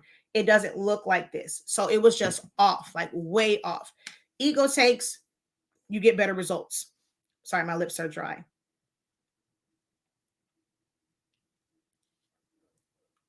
So when people ask me about converting one, I always recommend some sort of EcoTank printer. If you want to try it out, people ask me, can I use a 2720? You can. Here's where the issue lies at with using a 2720, a 2800, or even the 2400 with Ecosolvent ink. It's the quality, right? The print resolution for those is not high. So you're not going to get this like really, like you'll be able to tell the difference if you ever get one from a printer that prints a higher resolution. Sublimation for me is a little bit different because it's heat activated. It's not a what you see is what you get kind of, deal. But with Ecosolvent, just like with regular prints, what you see is what you get. So if you want high detail you know, a lot of detail. You want really, really great colors. I personally would not recommend the $179, $199 printers. If you just want to try it out and you don't want a big financial commitment just to see how it works, see if it's going to wash out before you invest $600-700 in a 15,000 or an 8550, I say go with the 2400 that's on sale. It's $179. You can put your Ecosolvent ink in it and you can test out the process. But do know you're going to see a big difference in color from the smaller format and the cheaper printers versus the larger ones because the resolution is just different. I have a Roland BN20. That is an entry-level true Ecosolvent printer. I pined over it. Don't get me wrong. It serves its purpose. I don't use it necessarily for like business to like have a business where I'm creating transfers. We purchased it for us whenever we are doing shirts, whenever we are doing stickers for ourselves, because we're not on a time schedule. We don't have to have this crazy turnaround time. It's a slow printer. Because it's omnidirectional, it's not the fastest printer. I had a job that I had to do where I did some prints for tablecloths. And for 2 of the prints, it took 1 hour. So I'll show you what the print looks like. And it took 1 hour to be able to print it out. And the fact that I had to do 6 tables, it was kind of annoying. Like if I was using my Ecosolvent for print jobs, if I told someone, you know, like a certain turnaround, my jobs would have been backed up because of that one, because it took up 6 hours to do 12 prints. Hold on, let me open this up. So it serves a purpose, you know, for us making stickers. I wanted an Ecosolvent printer, not for shirts. You also have to think about what is your purpose in wanting these printers. I did not want it for shirts or anything apparel wise. I wanted it to be able to print out some sort of decals. It makes my print and cuts easier. I'm not sure if you guys saw my pictures, but I recently did like a big old Mickey Mouse. And if I did my Epson and my Cameo, I would have had to break that up into a bunch of pieces and glue it all together. So my Roland made it to where I can print that as one, put that directly on my foam board because there is adhesive there. I don't have to paint on adhesive or I don't have to use a glue gun. So it made my life easier. I didn't change the price of my cutouts, but I'm able to do them faster now. I'm able to do them without splitting things up. So it made it better for our business. I did not get mine to make transfers initially. Like, I mean, we probably will because a lot of people have asked us, have asked me about printing out, you know, certain characters because you can't get them printed at like Office Depot. So if they want to do a Mickey Mouse cutout or something like that, they've asked me to print it out and just send them the print. They'll weed and everything. They just want the print. And so they can make their cutouts. We are going to open up that service, but it's the turnaround time on it. It's not going to be, okay, I want to order it today and I'm going to get it tomorrow most times because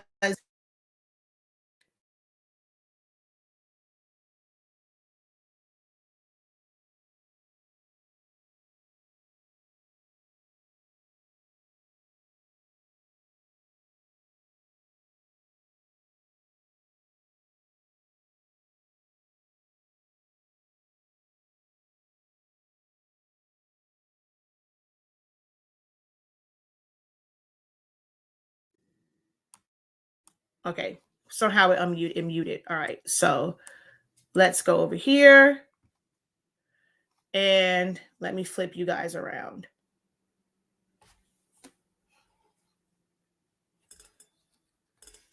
All right, I'm going to shrink this down so everyone can see it. So you see these 2 prints right here. It was an hour to print these. This one is 13 inches wide and 23 inches in height. And this is pretty much around the same thing. So 14 inches wide, 23 inches in height. It took 1 hour to print this. One. I had to do 6 tables. So it took 6 hours for one job. Like one order for me, 6 hours to print this. So basically my printer was tied up the entire day for one order. It doesn't change how much I charge for these because, you know, your pricing, our pricing is really based off of like the size and not the size of like the amount of vinyl that's used and like the ink. It doesn't use a lot of ink. Like it doesn't. But because of how it prints, it was 1 hour. Now, guess what? I'm going to go open and I'm going to go, I think this one is the one where I put a lot of extras on there, right? This one right here. How long do you think it took for this to print? I ain't got time to wait for it. It took an hour. It was the same amount of time because the printer goes from right to left and drops ink. And it doesn't drop ink when it goes from left back to right. It's omnidirectional. It only prints in one direction. So this and this took the exact same amount of time. This just utilizes more ink. But time-wise, they are the same. Okay? The other issue with the rolling printer is you waste vinyl. With the rolling, there is probably about another inch in between the last print and the next print. So it can waste a lot of ink. Like it feeds out. So, you know, it's like the end, so it doesn't have like head strikes. So the amount of vinyl that you could potentially waste is a lot when it comes to the BN20. Also, because it's roll fed, you can only use up so much of the end of the roll, unless you know to do the hack where you're going to cover up your sensor that senses the end of it. Because as it prints, it'll print out. And once it goes past that sensor, it will stop the entire print. It won't finish the print. It's not going to cut it. You're going to have to cut it out by hand. Ask me how I know, because I had to cut out quite a few of these by hand with the X-Acto knife. So it can just stop on you if you don't know that hack to cover up the sensor where it senses the edge of the page. If you leave it on, and then it's like if you're doing a really, really big print and you don't have it going back onto the roller, it can shift and your cuts can be off. So there's a lot of variables to using the rolling that most people don't talk about because they don't want to do a long video because they figure you guys don't really care about this information. I try and tell y'all all of the information about these printers, the good, the bad, and the ugly. Okay. Now, if you have the larger Ecosolvent machines like the VG 25, was it 26, 40, 25, 20 something, 70, whatever. It's a bunch of numbers. Those are a lot different. They still go all the way across, but you can have it set up to print bi-directional and it'll put down ink in both directions. So it can print out a lot faster. You have more surface space that you can use. You can still you're still going to run into the issue of the gap in between prints. So you have to account for that when you are pricing. And then of course your end of roll. When I first got started with, let's say, like even with like vinyl, just regular vinyl, I went to print shops and I had them give me they used to give me their end of roll, and it was a significant amount to have a cameo. They could never use it because it's only so much, you have to leave out so much when you're feeding it into the printers for it to stay on the roll and for the tracking to be accurate. So I used to get a bunch of vinyl from places like that because they couldn't use it. They even asked me before I started doing Ecosolvent, did I need the printable vinyl one? Because they had a bunch of it that they could not do anything with. All right. So be mindful of that when you're considering getting the true Ecosolvent printers. When you do the converted ones, you are able to cut them down to size. But if you're going to do that, you're going to need to invest in good cutters, okay? And what I mean by that is to cut your vinyl down.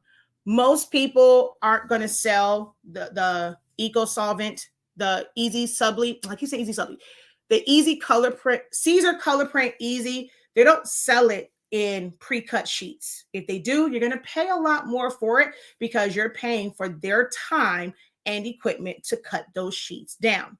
When you are cutting them down, you have to be very accurate, especially if you're using a Cameo, because if your sizing is off and you put a certain size into your design page size, but your paper or your vinyl size is off, when it goes to print, it is going to print those registration marks in the wrong spot and it's not going to read. Okay. You have to be very, very precise with how you cut your vinyl down. Whether you are using a guillotine cutter and you are going to put like a piece of tape at 13 inches or whatever, and you're going to make sure your vinyl always comes to that point. Instead of trying to eyeball it, okay, am I there? No, use tape. If I wish I could show you guys my guillotine cutter that I use like for regular paper. I have tape on different ones so that way I can slide it to that point and know that it's going to be that size, like the correct size every single time. Or you're going to have to use like the automatic one where you can set them, but it needs to be cut to the proper size. You have to make sure that when you're going and cutting it, it didn't like lean to the side, because if it cuts slanted as it's feeding through, it can shift. As it's going through your machine, like on your mat, it can be a little bit off, but it is still better to me for not having a lot of waste, because you're able to use sheets. I have maybe 2 rolls of vinyl that has stuff that I cannot use on the end. And it would have been nice to have an Ecosolvent, a converted one, but I'm just not going to because I don't do a lot of it. I do have a shirt that has Ecosolvent print on it because I made it for my sister, but it's not a big need for me because I don't have an issue with Jet Pro 3G. Most people who wanted Ecosolvent prints, they had an issue with Jet Pro 3G, especially if it was loose letters. But for me, I mean, it feels a little bit thinner, but not that much more to where I'm going to get a whole printer for something else. So this is an Ecosolvent print printed from my rolling. I might, you know what? Even though it's going to be smaller, just to show the difference, I just might print. I was trying to figure out what to do with that DTV that someone sent me, and like my other one. I might print it out just so you can see the difference between the Ecosolvent, the Jet Pro 3G, and I just have to print the same exact image. I might do that since I have this one as an Ecosolvent print. But that's Ecosolvent. Any Epson printer technically can work.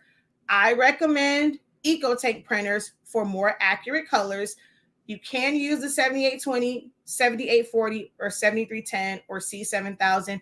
Just know that you might experience some differences in certain colors because of the type of ink that those are meant to use.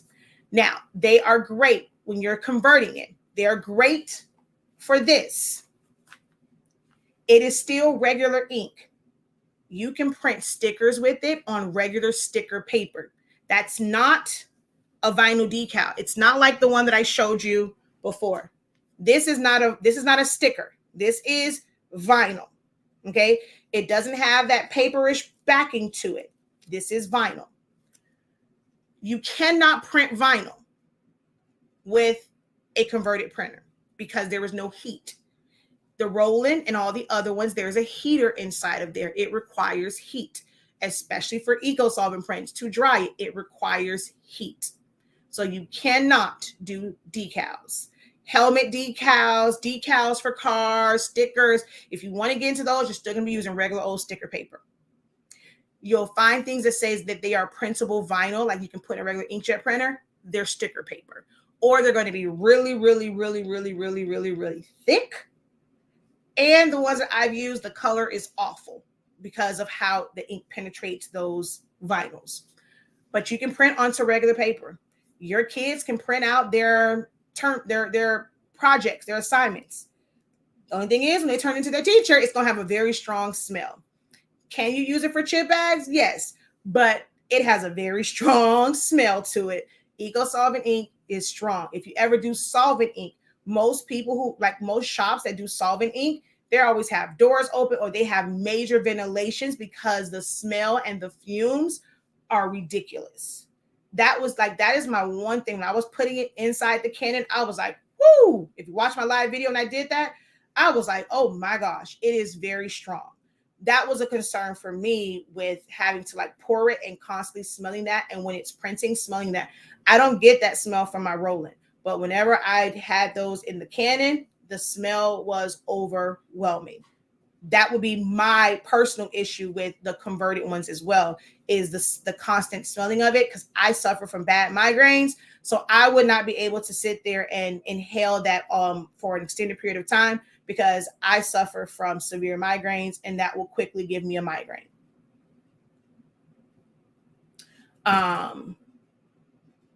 So yeah. She says, I was using the ET4700 for Ecosolvent. My colors were always off. Can I take that ink out? Some people say they can use, like they've used a syringe. We even purchased the long syringes to try and get the ink out of one of ours. It didn't work. Like you couldn't put it down in the nozzle, and not all the printers you can just open it up and get to the reservoir and the lines. If you're able to, then you can take it out, but most people can't really reach that area. No, it was not the one that I did. It was somebody else's own, because I didn't print out an Ecosolvent from that one. Good morning. Ecosolvent with the 8550. Is it water-based Ecosolvent or regular? So you're using water-based. There's no way that you could ever put true Ecosolvent ink in a regular printer. It's a formula that they created that's more of like a water-based ink. Real Ecosolvent ink would eat away at the insides of those lines and those and the print head. So it is water-based. It's not the true Ecosolvent ink.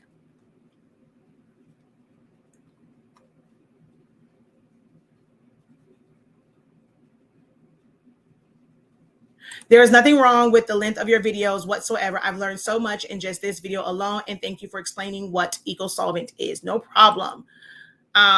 So yeah, I'm not saying it's a necessity, but what some people like about it is being able to print onto actual vinyl.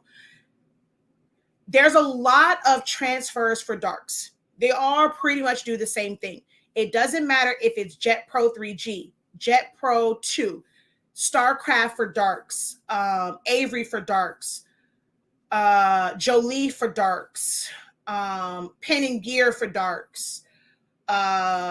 Some other people have the same way. I found a vendor in China, and they put our name on our sublimation paper. There are some people that have done the same thing. They're going to have, they purchased these same transfers from someone in China. We had a sample that was sent to us that has a red line or a blue line in the back for lights or darks.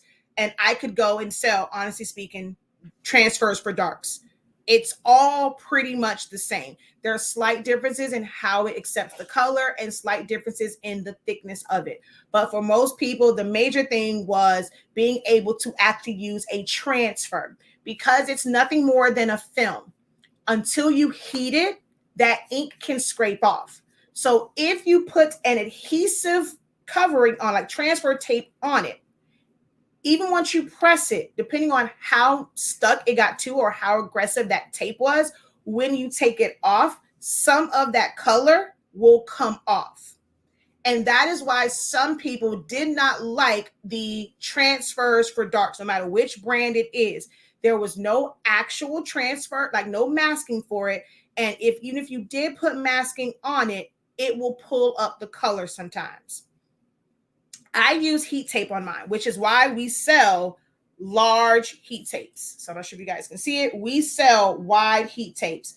I use my 3-inch or my 4-inch for Jet Pro 3G. Like if pieces are loose, I'm going to use that to help transfer. Now it's a whole process. It don't just pick up. You got to loosen it first and do all this other stuff to it first. But I can use the wider tape, and it's not an aggressive tape, so I don't lose color. But it's a long process. If I have to do someone's shirt with that method, I'm taking a really long time to get one order done. Whereas with the Ecosolvent, if you're using Caesar Color Print Easy, it's also an easy transfer. If you are using Caesar Color Print PU, it is a thinner material. It feels a lot better, but it doesn't weed the same. It can easily lift up, but it does not mask the same. It's a lot harder to lift it up. Easy color print, Caesar color print easy is easier to weed, easier to pick up with your transfer tape, but it's a stiffer feel. So again, pros and cons. All right. What else with Ecosolvent? So yeah, so that's why you say what's the necessity. Some people want it because they want to put designs on colored shirts without having to put an accept like a big border around it to keep everything together and to be able to easily mask it. That's what the most people use it for. People like me, it is for, hold on. Did I upload them to? I don't think I did. I think it's on my Facebook though. Hold on. I don't think I uploaded it to Instagram, which my mother gets on me all the time about. I don't think I uploaded it to Instagram, but I know for sure it's on my Facebook. I'm a Facebook girl. I like Facebook and YouTube. If I can just post pictures on YouTube, I probably would. So don't judge me. My mama judged me enough. Oh, look. Okay, perfect. All right. I'm going to show you this one. Let me turn you guys around. I keep going to the wrong one. Okay, no, flip camera.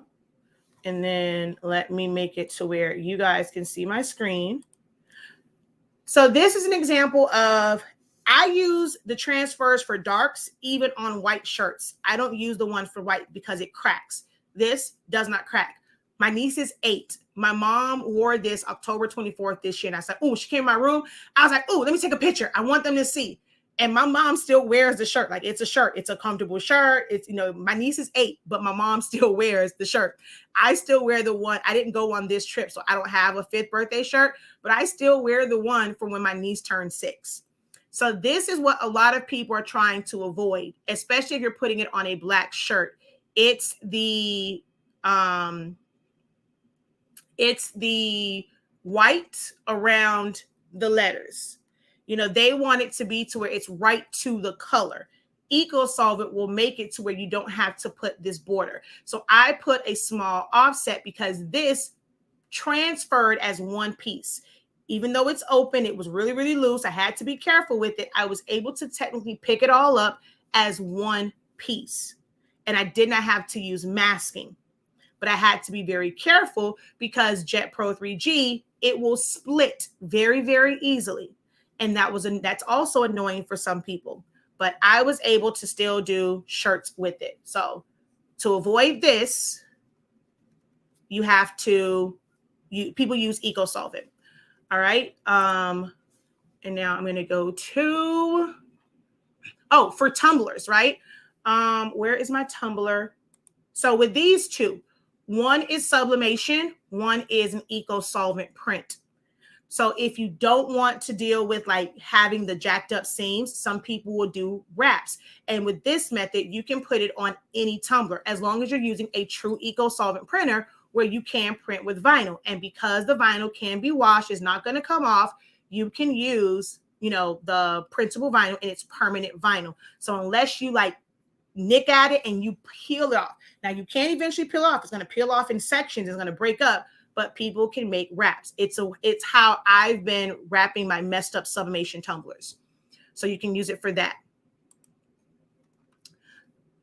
I make posters. Well, I'll show the one with my lovely husband. We make posters. So to make this, we print onto adhesive vinyl and we apply it to foam board. This is one of the main reasons we got ours is for stuff like this, making posters. Let's see. Oh, that's it coming out of my Roland. And do I have one? We were putting it together. I don't think so. And then the other one is, it's way down. It's these big old.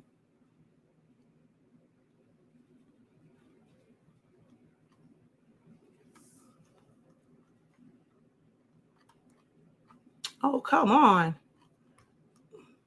It's scrolling really, really slow.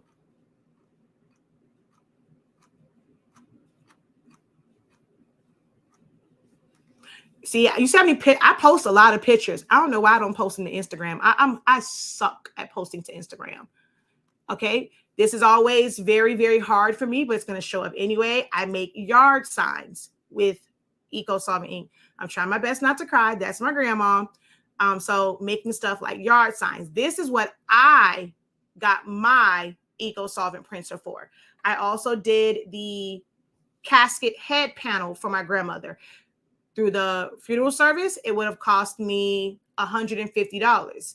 It was a 50-cent. Well, I buy Coroplast like really, really big. It's probably probably like maybe $1 worth of Coroplast, $3 worth of vinyl, if that, and about 50 cents worth of ink, 75 cents worth of ink.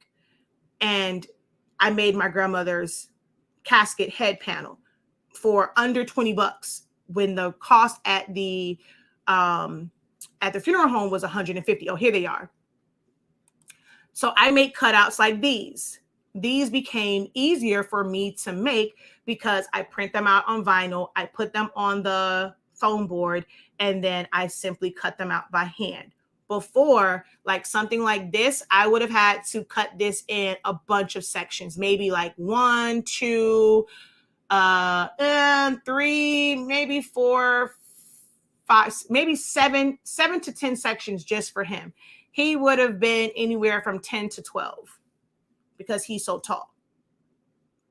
So these are the things that I use them for, and what a lot of people may use them for: signs, banners, cutouts like this, cup wraps. And you can only do that if you have a true solvent, Ecosolvent, or latex printer.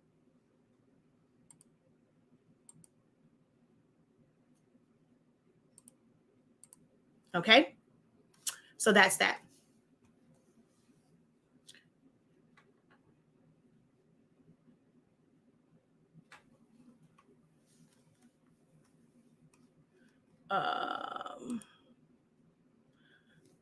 So Ecosolvent, any Epson printer, technically, I recommend an EcoTank printer. You can start out with a small format one. Just know that your colors may be a little bit off when it comes to those, and like the saturation of it. The larger format ones are going to be better. So there is no cheap investment into it. Your minimum investment is going to be $700 for the 15,000. So if you're trying to get into it with just like buying $100 printer, a $200 printer, you're not going to be able to do wide format. It's only going to be small. So again, same exact things that you have to think about. What size do you want to be able to print? How much money are you willing to spend? And then if it's a decision between like a true one and a converted one, or like, well, if you want to be able to do decals, you cannot even consider the converted ones. You have to go to one of the commercialized one, whether it's a Roland, a Mimaki, there's an Epson one. There's a bunch of different companies that have Ecosolvent solvent printers. There's Roland has one. I mean, Epson has one, Roland has one. It's a couple of different brands out there. Okay. It's not paper. You don't print paper for the boards. I print onto adhesive vinyl. So the same thing we make stickers for our packages and car decals with is the exact same thing. So it's not paper at all. It is adhesive vinyl because it already has the stickiness on the back. You can use any paper. If you wanted to make a paper poster, you can definitely still put it in there so that you can do a wider one, but you're going to have to manually put some adhesive on it if you want it to stick to something.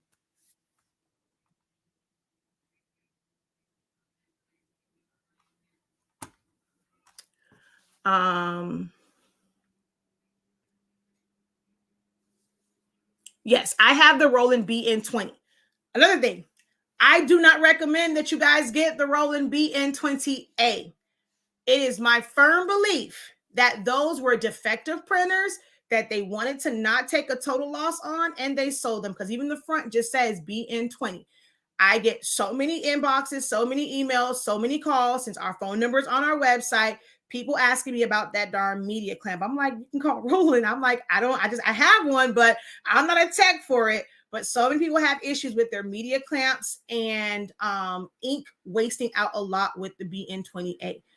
I don't know that to be for sure, but based off of the calls that I get and the inquiries that I get, I wouldn't recommend the BN28. Just spend a couple more bucks and get a regular BN20. I've had head strikes and stuff like that, and it still didn't mess up. I've had it where it bunched up and my media clamps have not been damaged, but so many people have damage and they have to keep replacing their media clamps. You didn't even know that I was on IG. I know. Ecosolvent wraps for glass cans would require a roll-in. Yes, it would require a roll-in.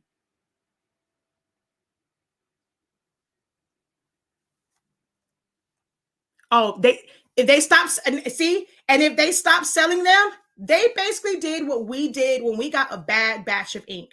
We called them Formula B. And once they were sold out, we're not bringing it back. They were just sold out. So they probably did the same thing. When they're not selling them anymore, either they got too many complaints or they just ran out of that bad batch of BN28s. See? I knew this. Okay. Oh,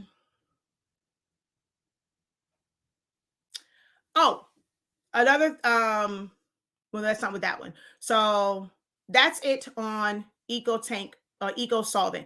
Hey. I know I started in the morning. We're in the afternoon now. The water-based Ecosolvent works just as good as the regular Ecosolvent. Not really. For certain things. For shirts, it's about the same. Of course, you cannot use it for adhesive decals. Thanks for the information about the roller. I needed that. Gems. Thank you. Because I was confused as to why so many people, especially YouTubers, had me confused because we went from Sublimation to Ecosolvent crazy. And it's just because people got into Sublimation, not doing their research about putting it on dark shirts. Or a lot of people will say, well, I can do glitter for women, but men don't want the glitter. I need an option to be able to give shirts to men. Jet Pro 3G works. I make plenty of money off of Jet Pro 3G transfers. And, if they want that, they're not looking for this, like, I'm not building a brand. That's the thing that people realize. You're not building a brand. Like, I wouldn't go and create a Nike type brand, an Adidas type brand, Michael Kors type brand where I'm using Jet Pro 3G. I'm not going to, no one would do that, but it's just a shirt that some people may only wear one day. I have worn my niece's shirt since. My husband has not. It's like, okay, we wore it for the birthday party. He has not put that shirt back on. I wear mine religiously.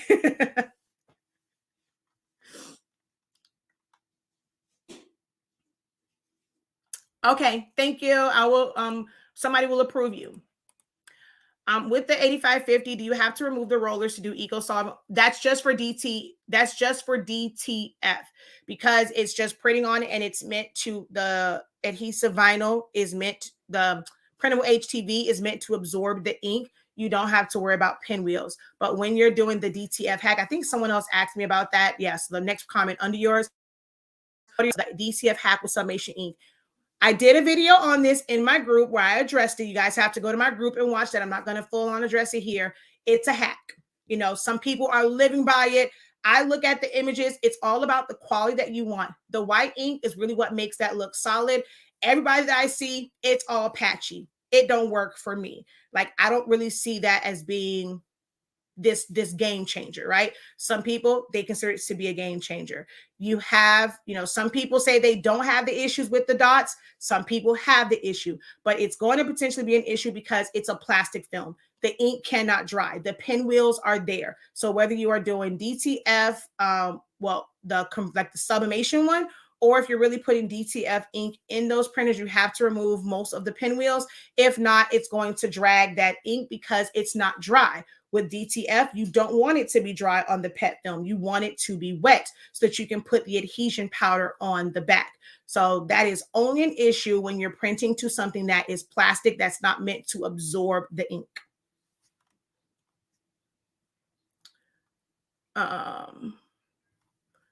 And for the I'm not saying that the whole DTF, or I don't even like to call it DTF. I forgot the name that I called it because I'm like, it confuses people, because true DTF uses white ink just like DTG. The hacks don't. And also, you don't have to use a sublimation printer. You can use regular ink.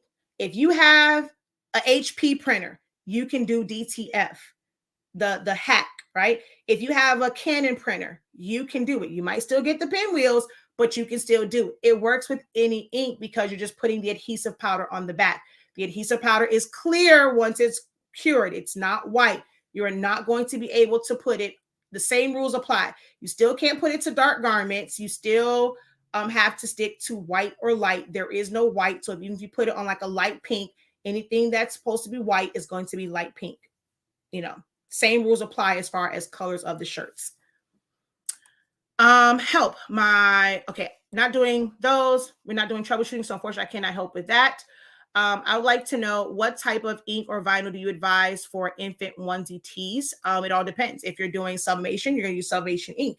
If you're doing, I've done onesies and stuff with Jet Pro 3G. I've done them with sublimation. I've done them with regular vinyl. So it just depends on the look that you are going for. There is no one method that's made just for youth or onesie items, like youth items or infant items.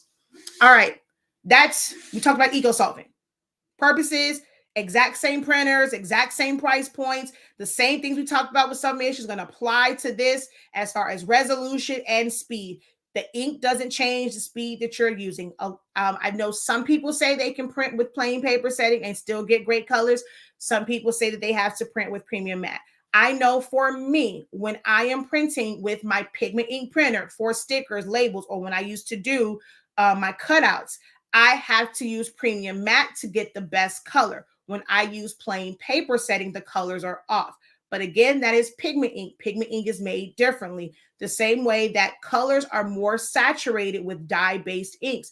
There are people that have an HP printer, they get an Epson, they're like, wait a minute, I didn't have to use all these crazy settings with my HP printer, and my colors look different. My magentas, my pinks look brighter because it's a dye-based ink. Dye inks have a wider color gamut. This is the information that you guys don't like to research when you understand the benefits of different inks. It has a wider color gamut. Most of you are going to probably look at me like, what the hell is a color gamut? Meaning the range of colors that it can actually print out. Teals, turquoises, magentas, lime greens are some of the hardest colors to print, especially if your printer doesn't have multiple color channels. But dye inks pick up those color gamuts. It picks up those ranges. Pigment ink is limited in the ranges it can pick up.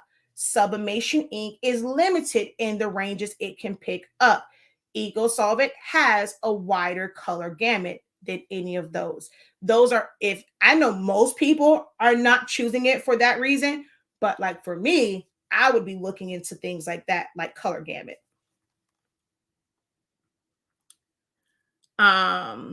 So Ecosolvent, that's that. Any printer, least expensive, convert one. You want real prints, you want to print stickers and sell transfers for cups and stuff, save up $2,000 and some change for a Roland. Okay, a Roland. See, in that world, there is a starter printer. Your Roland is your starter printer, and then you will move into some of the bigger printers. That's when there is a true printer for beginners. It's just because it's for beginners doesn't mean it's going to be a $500 printer. For as a beginner, you want to do true Ecosolvent, $2,000 is going to be your minimum investment.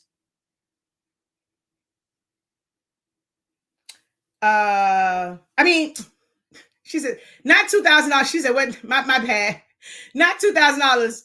I was thinking about the sublimation one. A Roland is $6,000, child. I'm tripping. My bad. I meant to say $6,000. $6,000 is going to be your least investment. My bad.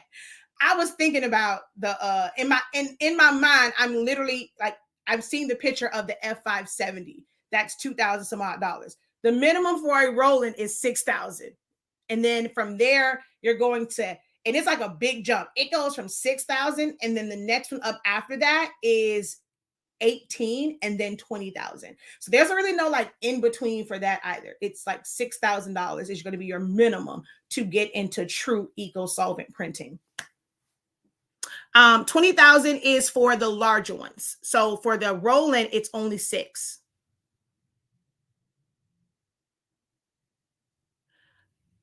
I was like, yeah, no, right? I was tripping with that one. I have a question. Can you use your, I don't sell Ecosolvent ink. And then 15,000 for sublimation shirts. So Ecosolvent and sublimation are 2 different processes, love. You cannot mix the 2. So you can't say, can I use your Ecosolvent ink in a 15,000 for sublimation shirts and tumblers? Because Ecosolvent ink is not sublimation. Can you use our sublimation ink? Yes, you can. But we don't sell Ecosolvent, and those are 2 different things. All right. Now, DTG, DTF. DTG is self-explanatory. It is direct to garment. It is all the other methods. Sublimation, you can put it on hard substrates, keychains, signs, flags, this, that, and the third. You can put it on anything. You can put it on something as small as this for sublimation. Just tape it down, boom, you're good, right? DTG is direct to garment. It is meant to be put on some sort of fabric. Now, you can do it on certain fabrics, like if you have something that's really smooth, as far as like a fan, a flag or a banner or something like that, you can definitely print onto it. You are limited in sizes. You can't do an all over print on all over design with any topical method. Sublimation is going to be the only way unless it's actually printing onto dye inks. I mean, onto cotton fibers, like the way they make colored cotton. So unless you're doing that, but as far as something being all over, sublimation is going to be your option for that. You can't do an all over shirt with DTF. You can't do an all over shirt with DTV or Jet Pro 3G. It's going to just be crunchy. Even with DTG, you have a certain platen and your item has to be able to fit in that clamp. Now you do have it where you can change out platens, but guess what? That's now more money to be able to do smaller items. You have to buy the different size platens. But it is for fabrics and it needs to be fairly smooth. So if you have something that is rigid or rough in certain materials, like you won't be able to print onto those. So there are limitations. It's ideal for shirts, sweatshirts, and just smooth fabrics. And it uses a lot of white ink. It has 2 channels for white ink, just like DTF. DTF essentially is nothing more than DTG technology, DTG ink, DTG print process as far as how the file has to be set up, the RIP software. It is the exact same concept, except you are not printing onto the fabric directly. You are printing onto a film that is made to release that onto your garment. But it is the exact same premises, that concept, types of ink, at least 2 white channels, and this, that, and the third. Everything is exactly the same. The only difference is what it's being printed to. A printer that you can just put your garment into versus a printer that you're printing on film, and then you will apply it. But they're both made ideally for garments, fabrics, textiles, whichever terminology you want to use. That is what they are made for. So you're not going to take a DTG printer and somehow make a tumbler, whether it's this kind or if it's something that is printed, just a single like print on it. You're not going to do that with DTG or DTF. You're going to have people that might try, like, let's just try it out. Can I press this to some wood? It's not really made for that to adhere to it. They are very, very pricey. You're looking at at least a $16,000 investment for those. They are not something that is meant for high volume because of how you have to print on them. I mean, you can starting out. And when I say, so for some of you, 20 shirts may be high volume and it'll work for that. It'll definitely work for that, but it's going to take time to print each one. There's a process for it. It's not like sublimation. You print, with honestly speaking sublimation ink, well, paper. You print, you trim, you press. You don't have all those extra steps in between. But when you're doing DTG, you have to first treat your shirt. You cannot just put it onto a standard shirt. So you know how you guys say, well, I want to be able to print on colored and stuff like that. Well, with DTG, you have to pre-treat it. You cannot just put it on there. So your pre-treat machine is also going to cost you money. Or you can do it the inexpensive way, but it's going to cost you more time because you're going to have to spray it. You're going to have to use a roller to make sure that it's spread out. You may have to do like another coat.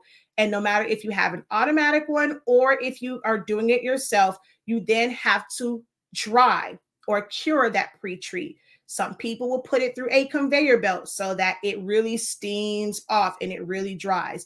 Some people will use a heat press. So if you're going to do that, it is best to have multiple heat presses.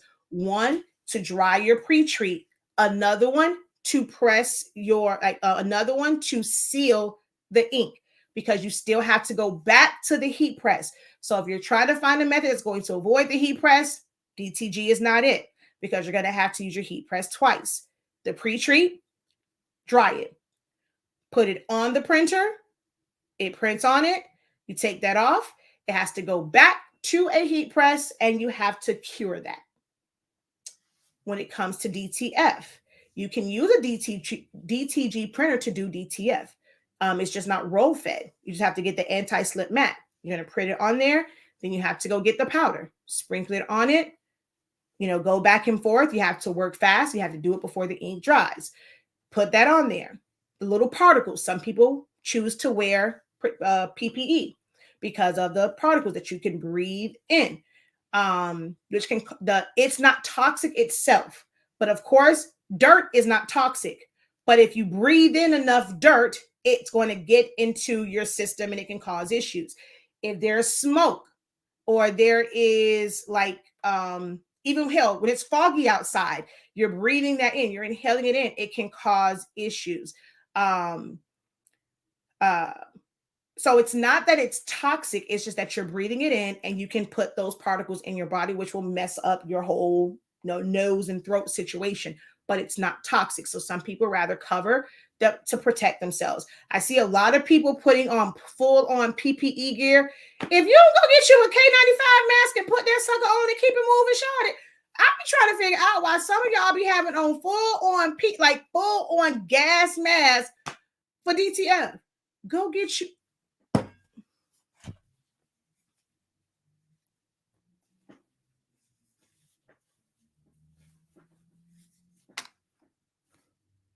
I'm like, why folks putting on full gas mask?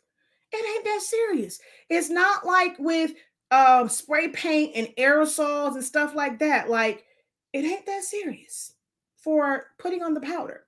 Now, curing it is different, but I don't see most people, they don't have it on when it's curing. They have it on when they're putting on the powder. And I'm like, why for, Hoppo? Because if you look at any of the ones that have the filtration system, it is on the curing part of it, not necessarily the shaker part.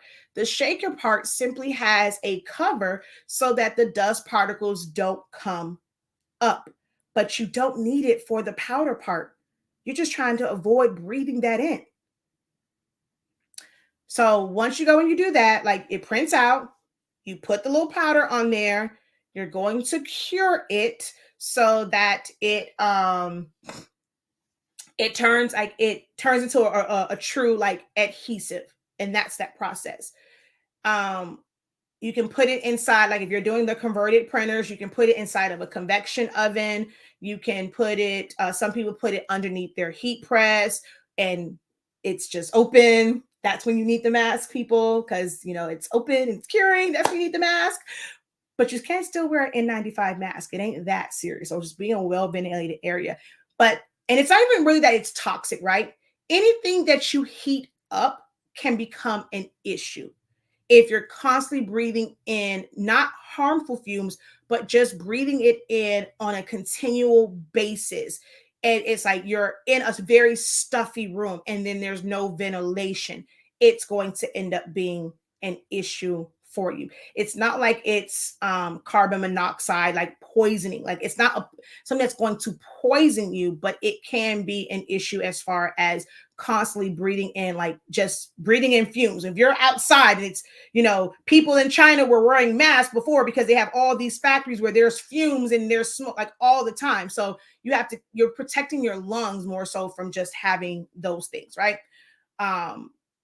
But it's, that's what the process is. So it's always funny to me when I see people like they want to have all of like the filtration and all that stuff for the machines, yet y'all cure it on a heat press and it's just open. Like, pick a struggle. Okay. But that's what DTF is. DTG, like I said, it's more so for fabrics and garments.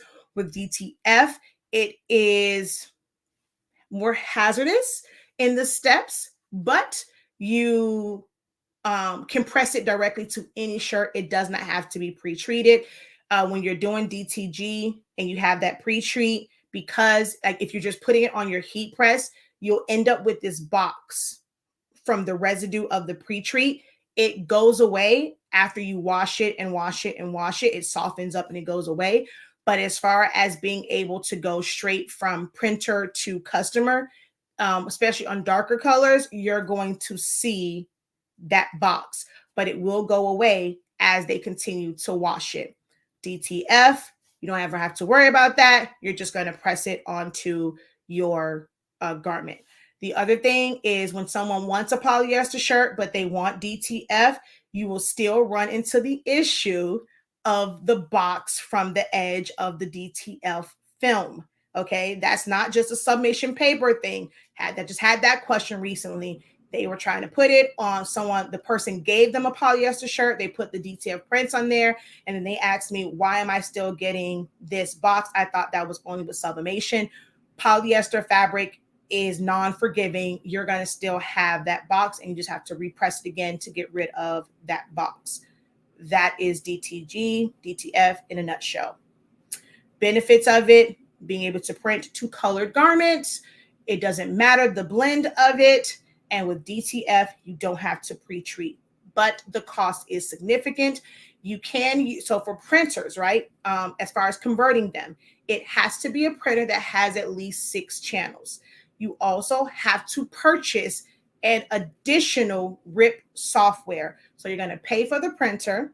You're going to have to actually convert it. When you are doing, like when you're making an Epson printer into a sublimation printer, you are not converting anything.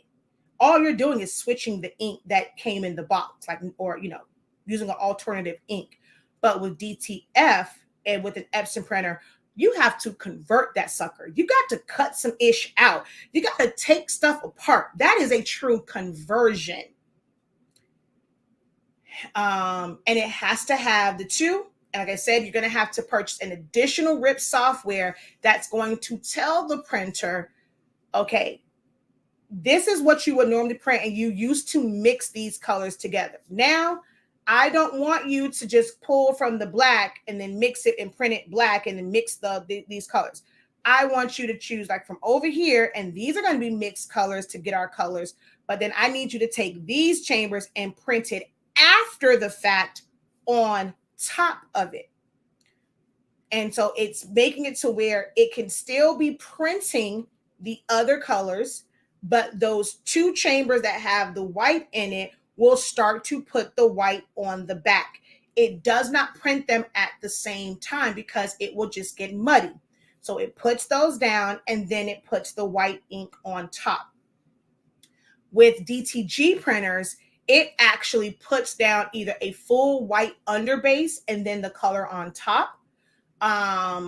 And then like for certain ones, it will put like, well, actually, no, it really does put the white down and then it puts the color on top.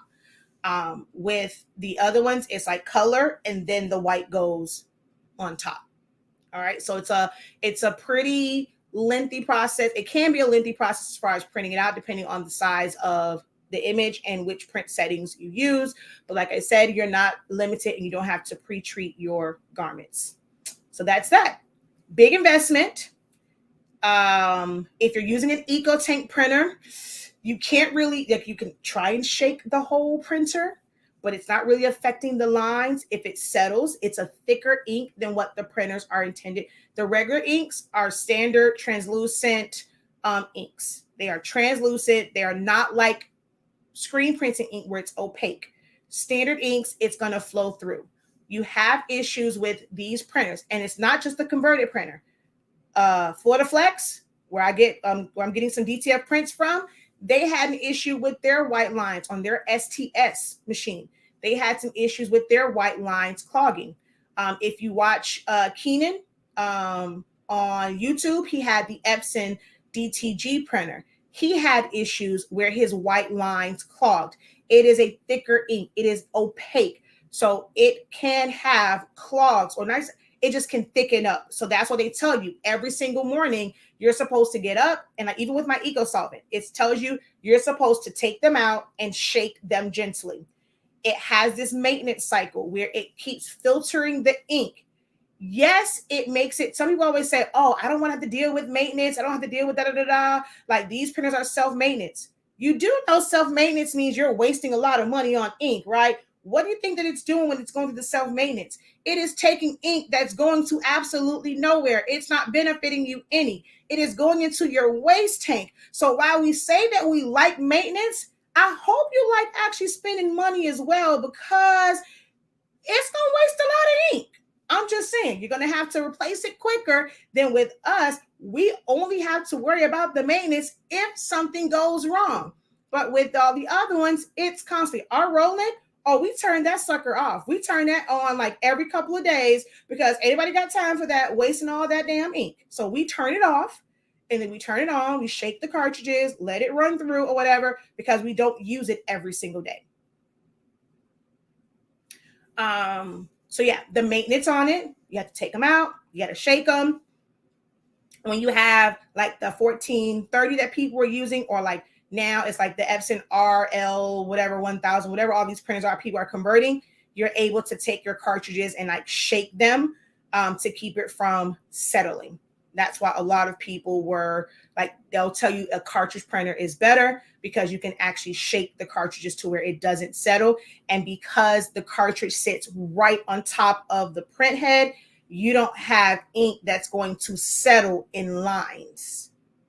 It's right on top of the print head. So ideally, cartridge-based printers are going to be better, or at least ones to where even if you have like a tank system, you can still take those out and kind of like shake them.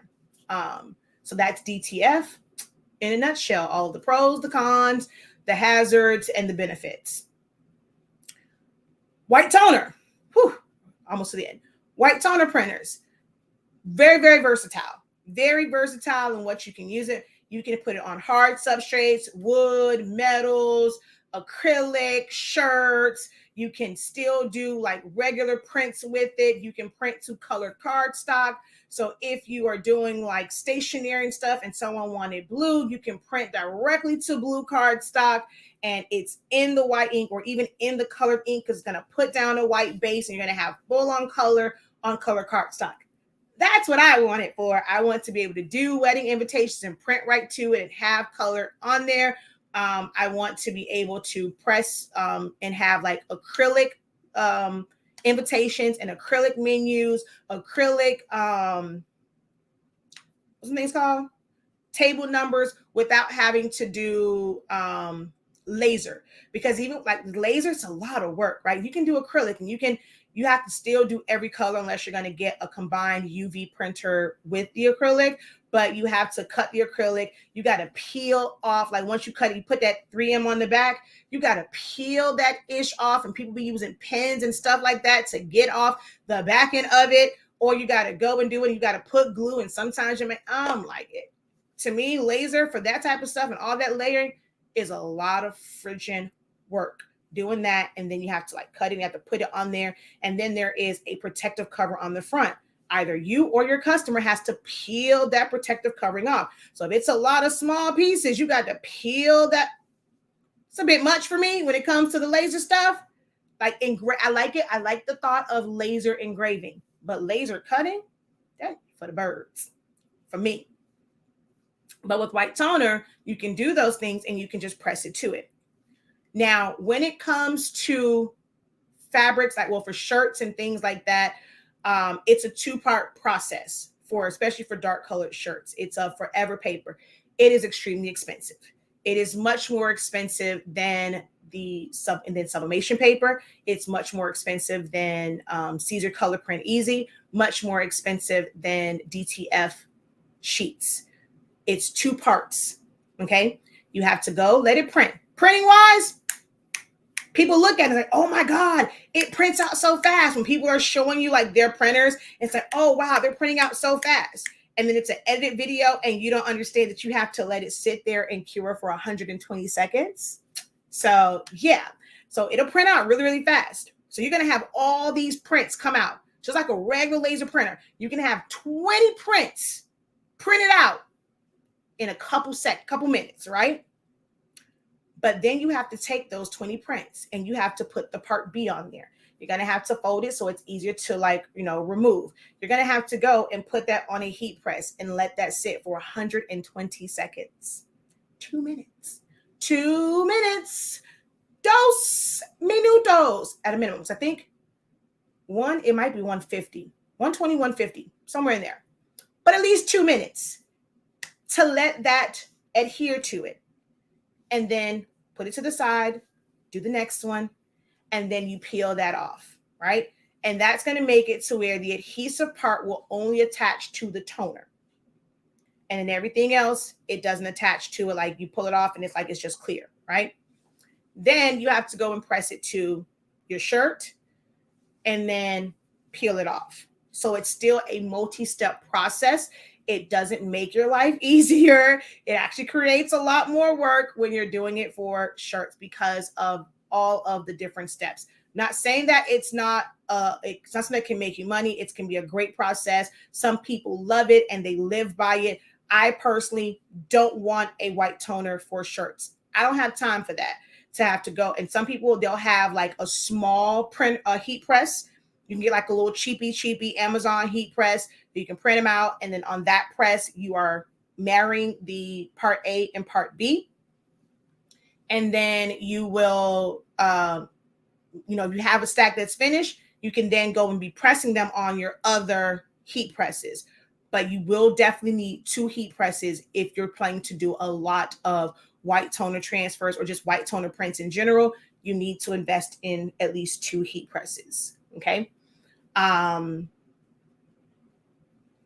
There's a lot of different ones because, between the eye color, Racoma has one.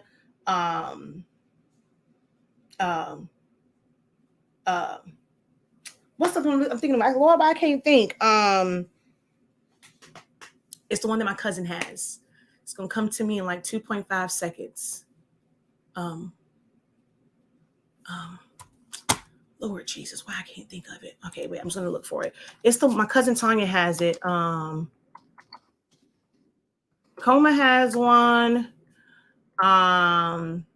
There is like Ghost. It's called Ghost White, which they make it for certain HP printers where you basically replace your black with it, and you have to have a RIP software for it. So they have the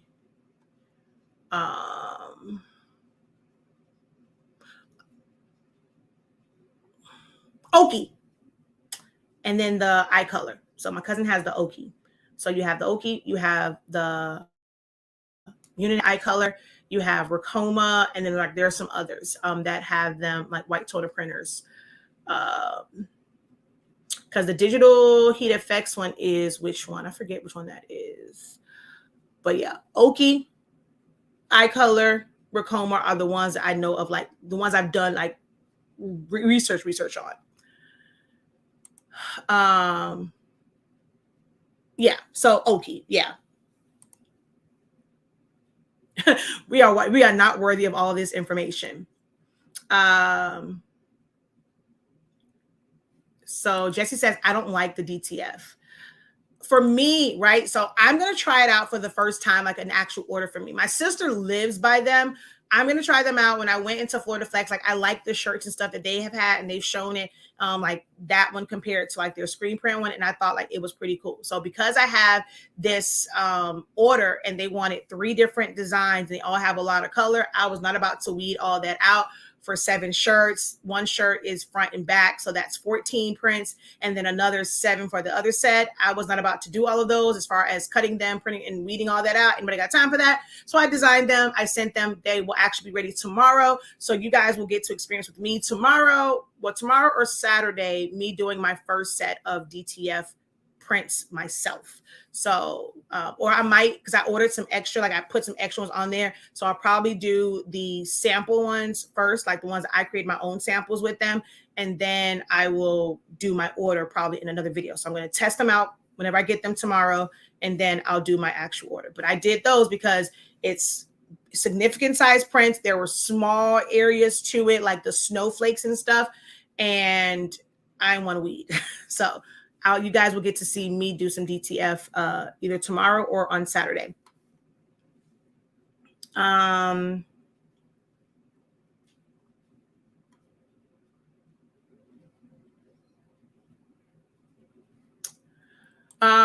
went to your description. I want links to what you're talking about, the Jet Pro something transfer, and for your Sublimation products and why it's better.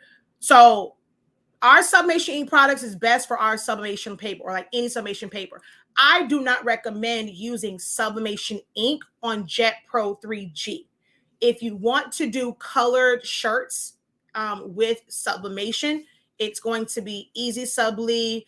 There's like a ton of companies that have like an Easy Subli, like they branded their own, but it's basically just they call it sublimation paper for darks, but it's basically just like a vinyl transfer, or you can do it onto glitter HTV and certain glow in the dark. Caesar glow in the dark is not great for sublimation. The colors are absolutely horrid. But I don't recommend putting sublimation ink on Jet Pro 3G. It will smear, like it will blow out eventually.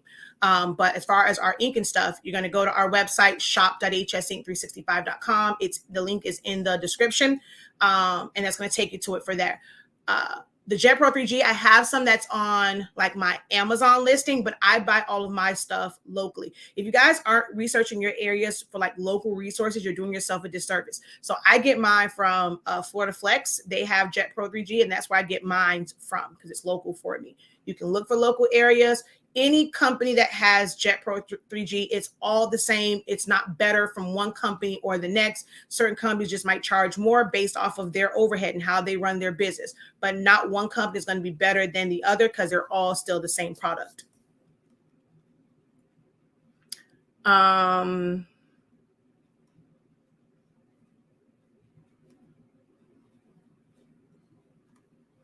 I wear a regular face mask when submitting a large job also, because I find that my chest gets tight, mine too, after a while when I don't, especially in the winter when opening window is less of an option. Exactly. Because I mean, it's just a constant buildup of like just that heat and just being in a room with all that heat. So yes, for me too, I have to take a step out if we're doing a lot of things.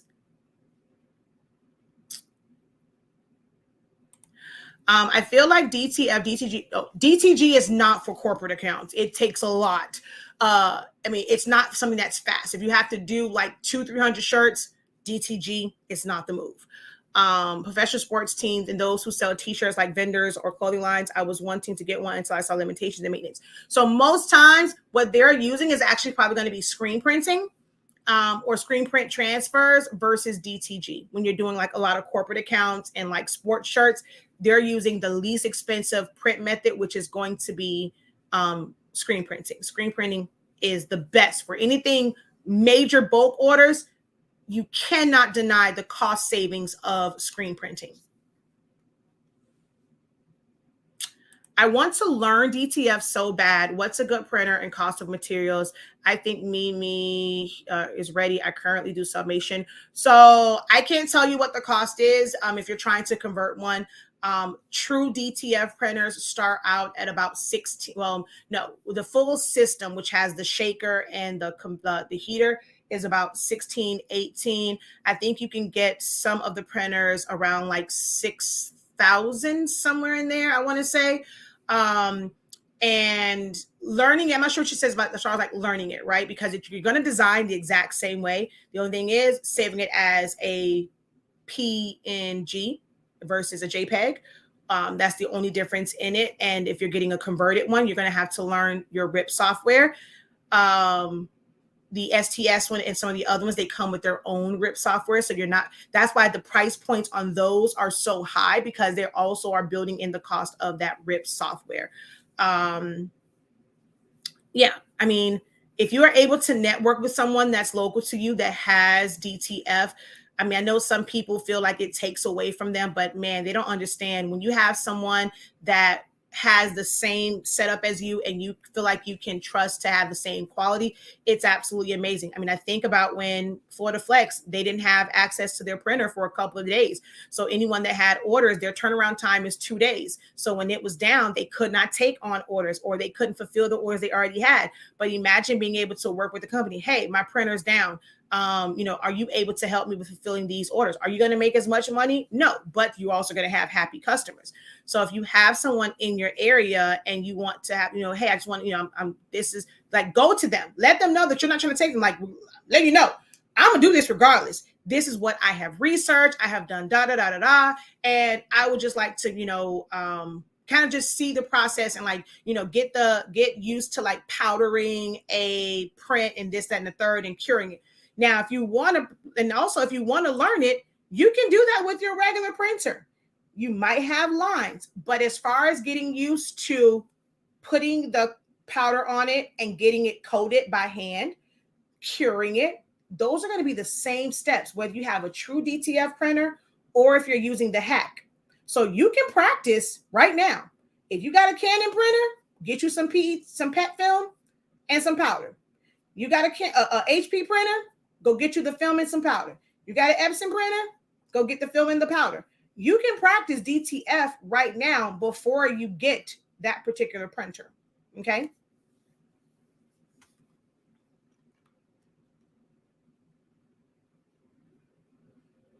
Oh, okay.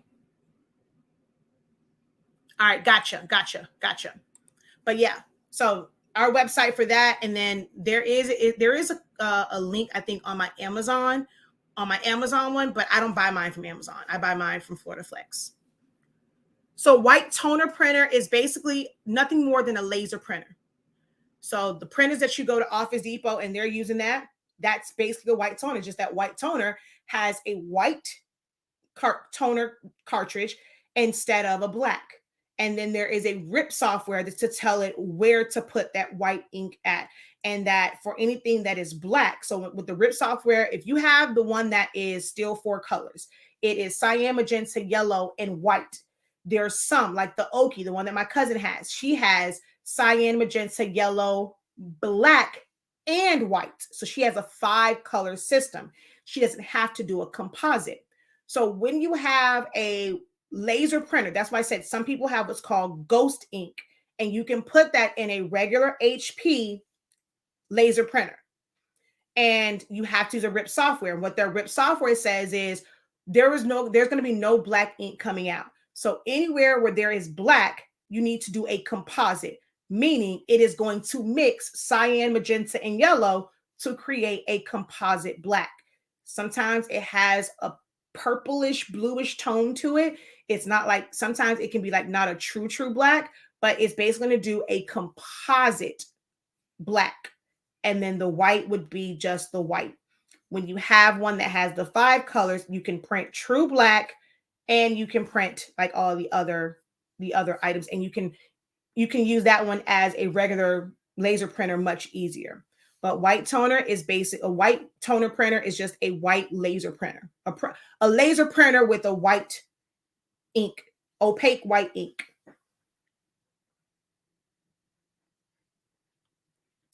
How can I know if the print head on my printer is broken? If you've done everything that you can think of and you're still getting broken lines, it's probably broken.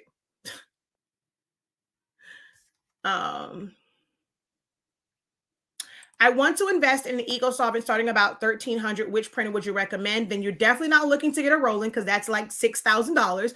So if you only want to spend 13, no more than 13, then you're going to get an Epson EcoTank printer. But do understand that you can only do fabrics. You can't do stickers and labels and decals. I mean, you can do stickers because that's just regular sticker paper because you can print on that with regular ink, but you cannot print to 651 or Orajet or any of like the true printable vinyls. You cannot print to those. So if you got about 13, you can get a $600 or $700 printer and then just get your rolls of material.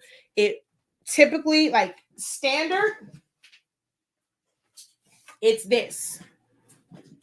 It's 15 inches. The smallest roll is a 5-yard roll. This is standard. This is color, Caesar color print, easy, 5 yards. I'm sorry, this is 20 inches, not 15. I think I said 15. This is 20 inches because it's made for my rolling. And you'll have to cut it down to size if you're using a converted one. All right, so you want to have a healing mat. If you're going to just cut it without on a healing mat, I recommend getting a roller, like the cutter that's a rolling one.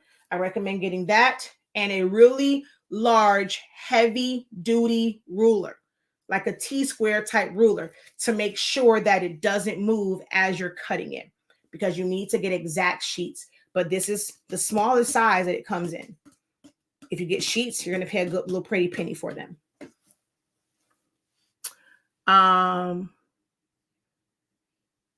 So yeah, any 15,000, 85.50 will work for it.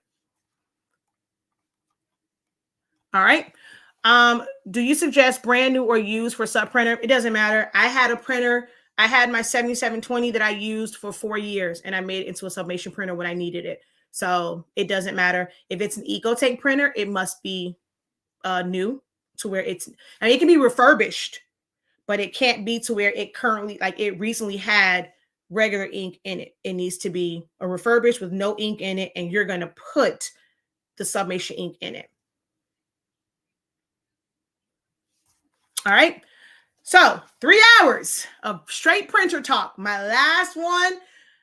Look, y'all gonna be mad at me because I'm like, I just talked about these printers for 3 hours. For the rest of 2022, I'm going to be referring y'all to this video because it literally answers about every single question you can think of. Now, if you're still confused about which one you want, you're just being indecisive on which one is best for you.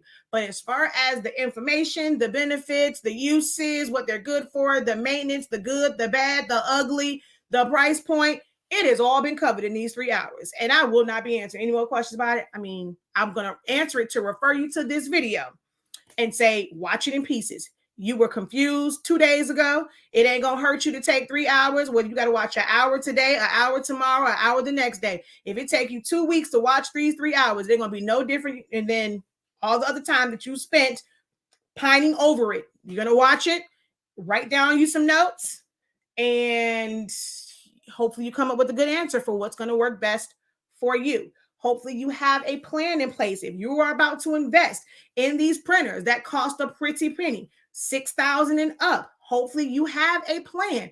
And hopefully your plan is not just, I'm going to hop on TikTok and do some live videos and everybody going to buy my stuff. If that's your game plan, don't do it to yourself. Everybody's success is not going to be yours. I go on TikTok and it's some people who are just personable, people like them. I go on some of their videos. It's 100 some people on there asking the same questions over and over again. And then there's other people's videos that's showing this, they got the same printer and all that stuff, and it's dead. It's crickets. It's about 4 people on them. It's probably like their husband, their mom, and somebody else just so they didn't feel bad. So don't think that just because you invested $20,000, if you don't have a game plan, you don't have a marketing plan, it's going to become a $20,000 paperweight.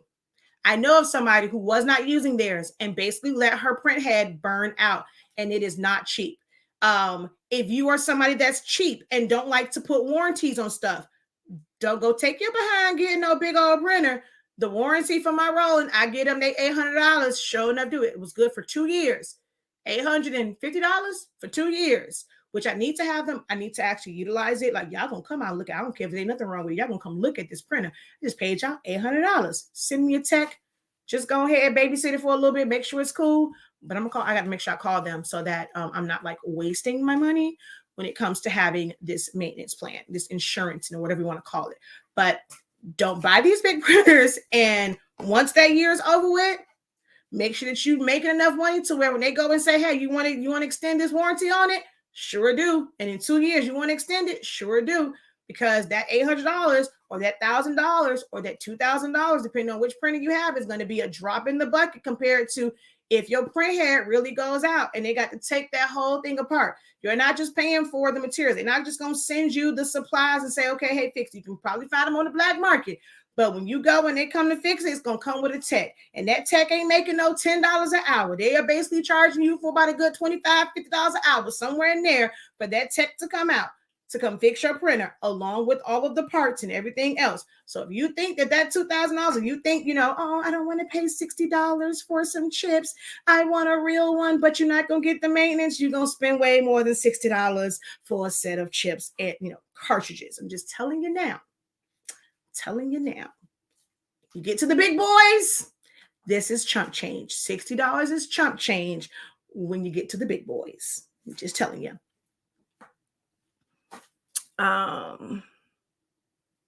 If it has SpINK in it now, of course, go for it. You can definitely use it along with, honestly speaking, sublimation paper. Visit the website shop.hsink365.com for your sublimation paper. That's the least we can do. I gave y'all information for 3 hours. The least y'all can do. I did see somebody that I saw, actually 2 people that went to my Cash App and sent me a little love. I don't know how much it was, but I saw it. You sent me a little love on the Cash App. You sent me some love on the Zelle. All right, I appreciate it. But what you can do is do something that's going to benefit me and it's going to benefit you. Go over to the website. Go grab you a pack of sublimation paper. Go ahead and get you some ink. Sign up for some classes. We have an amazing design class that starts in 1 week on the 12th. We will kick that off. It's my last class of 2022. We are going to go through a lot of different design techniques to help you guys with creating and coming up with your own designs and feeling confident about how you are designing and putting things together. Somebody else just another Cash App. I thank y'all. Appreciate y'all. Those who sent the Cash App, appreciate you. But we have our last class, something that's going to benefit you and me, our company. Cash Apps are great. Zelles are great. PayPals are great. But it's even better when you guys go over to the website and you purchase something from our site that's going to also benefit you, because you're not going to find anything better than our sublimation paper and the training that you get and the help that you get and the customer service that you get when you support the HS Ink brand. Our sublimation paper allows you to sublimate as low as 365 degrees, as fast as 30 seconds. So definitely head over to the website to check out those products.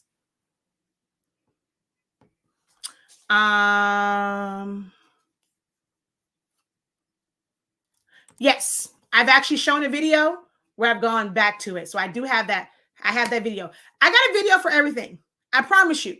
You're never going to find anyone that's like me. Not just, crafts and projects here and there. The good stuff that you need. The technical stuff. The troubleshooting that you need. It's all on my YouTube. And then it's easier to find on YouTube. It's on Facebook as well, but it's easier to find on YouTube.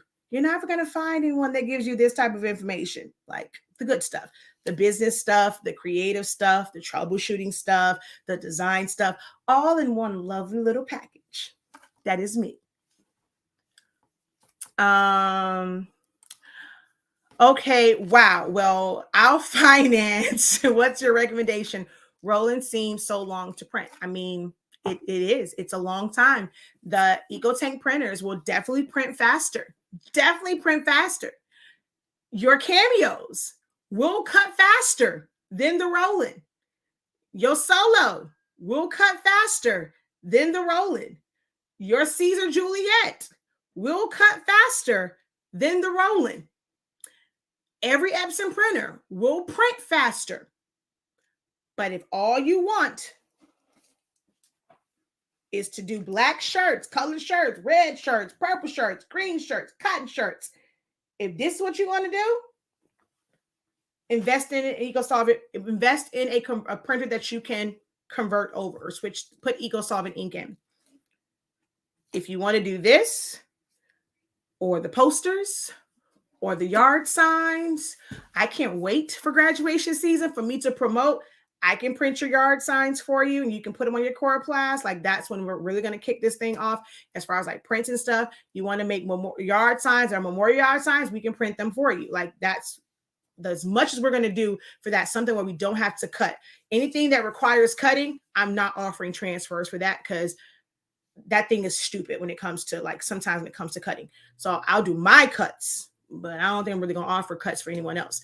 And then like I'll still do it. Like let's say if you want like the big Mickey, we will have that, but we really won't cut it because you're going to have to use your X-Acto knife anyway.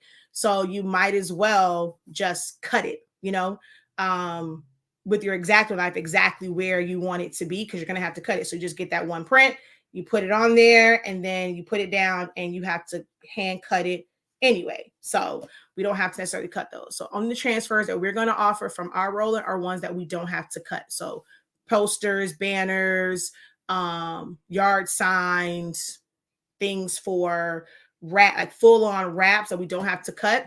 We're going to offer those as prints, but not anything that we have to cut.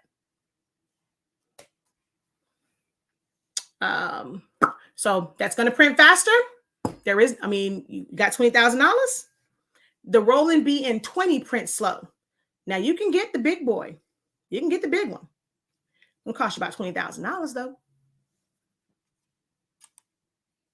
Gonna cost you $20,000. Thank you for your wisdom and knowledge. I'm sure I'm going to get the Ecosolvent with the 15,000. Make sure you head over to my peeps over at the Blank Spot. They have Eco Vibes Ecosolvent ink.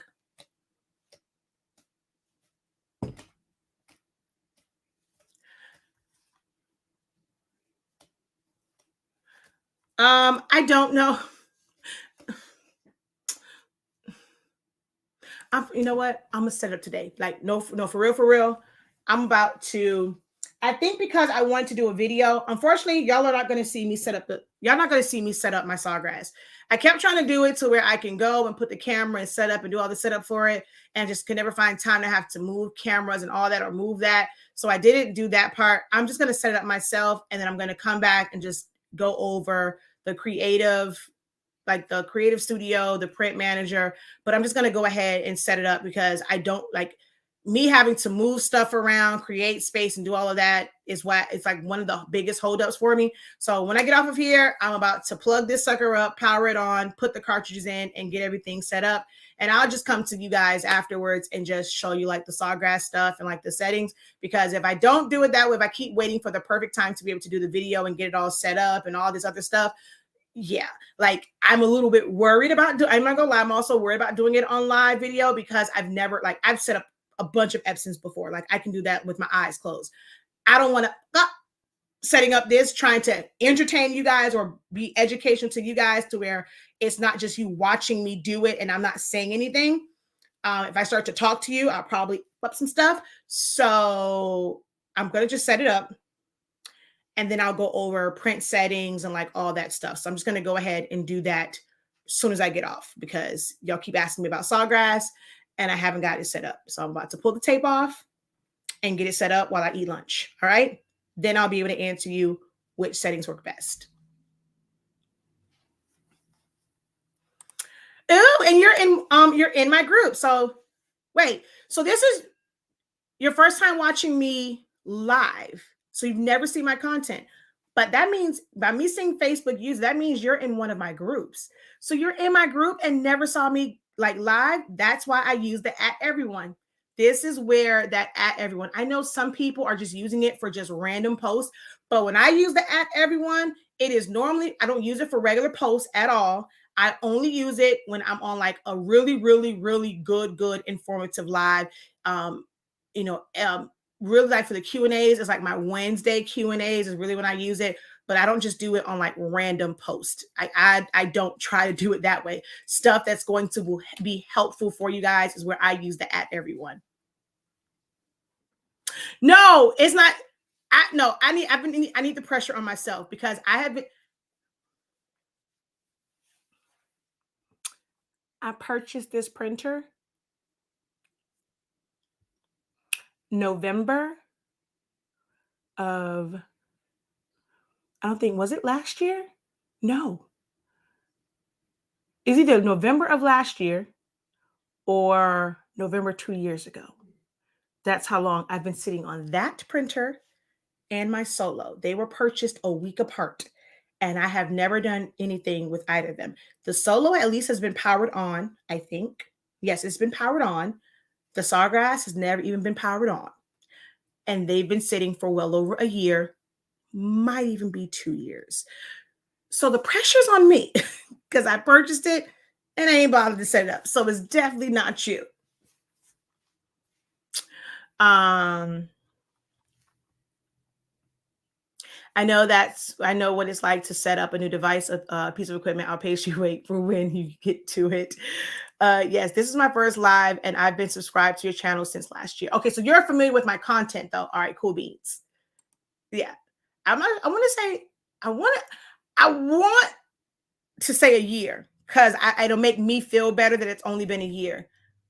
But I think I know it hasn't been 2 years because we've had the product line for 2 years. So it's been a year. It's been a year. I didn't get that printer when we first dropped the paper. So it's been a year. All right, y'all. It's been 3 hours. Long day, a lot of information. Thank you guys so much for donations. Thank you for those who visited the website. We appreciate it. For those who go on to the website, and just as a thank you for all the information, at least try out our paper. It's absolutely amazing. It's very affordable. You don't have to get 13 by 19 to try it out. You can get the 8.5 by 11. It is $20 to get 8.5 by 11, and you will see, you just might be surprised in the quality difference that you see from the paper that you're using before and being able to print at lower settings. If you have those 7820s and 7840 and 7310 printers, being able to print on plain paper setting and stretch out the number of prints you can actually print out, being able to stretch those chips a little bit longer, that's on the benefit of our paper. So definitely go over to the website shop.hsink365.com to check out the products.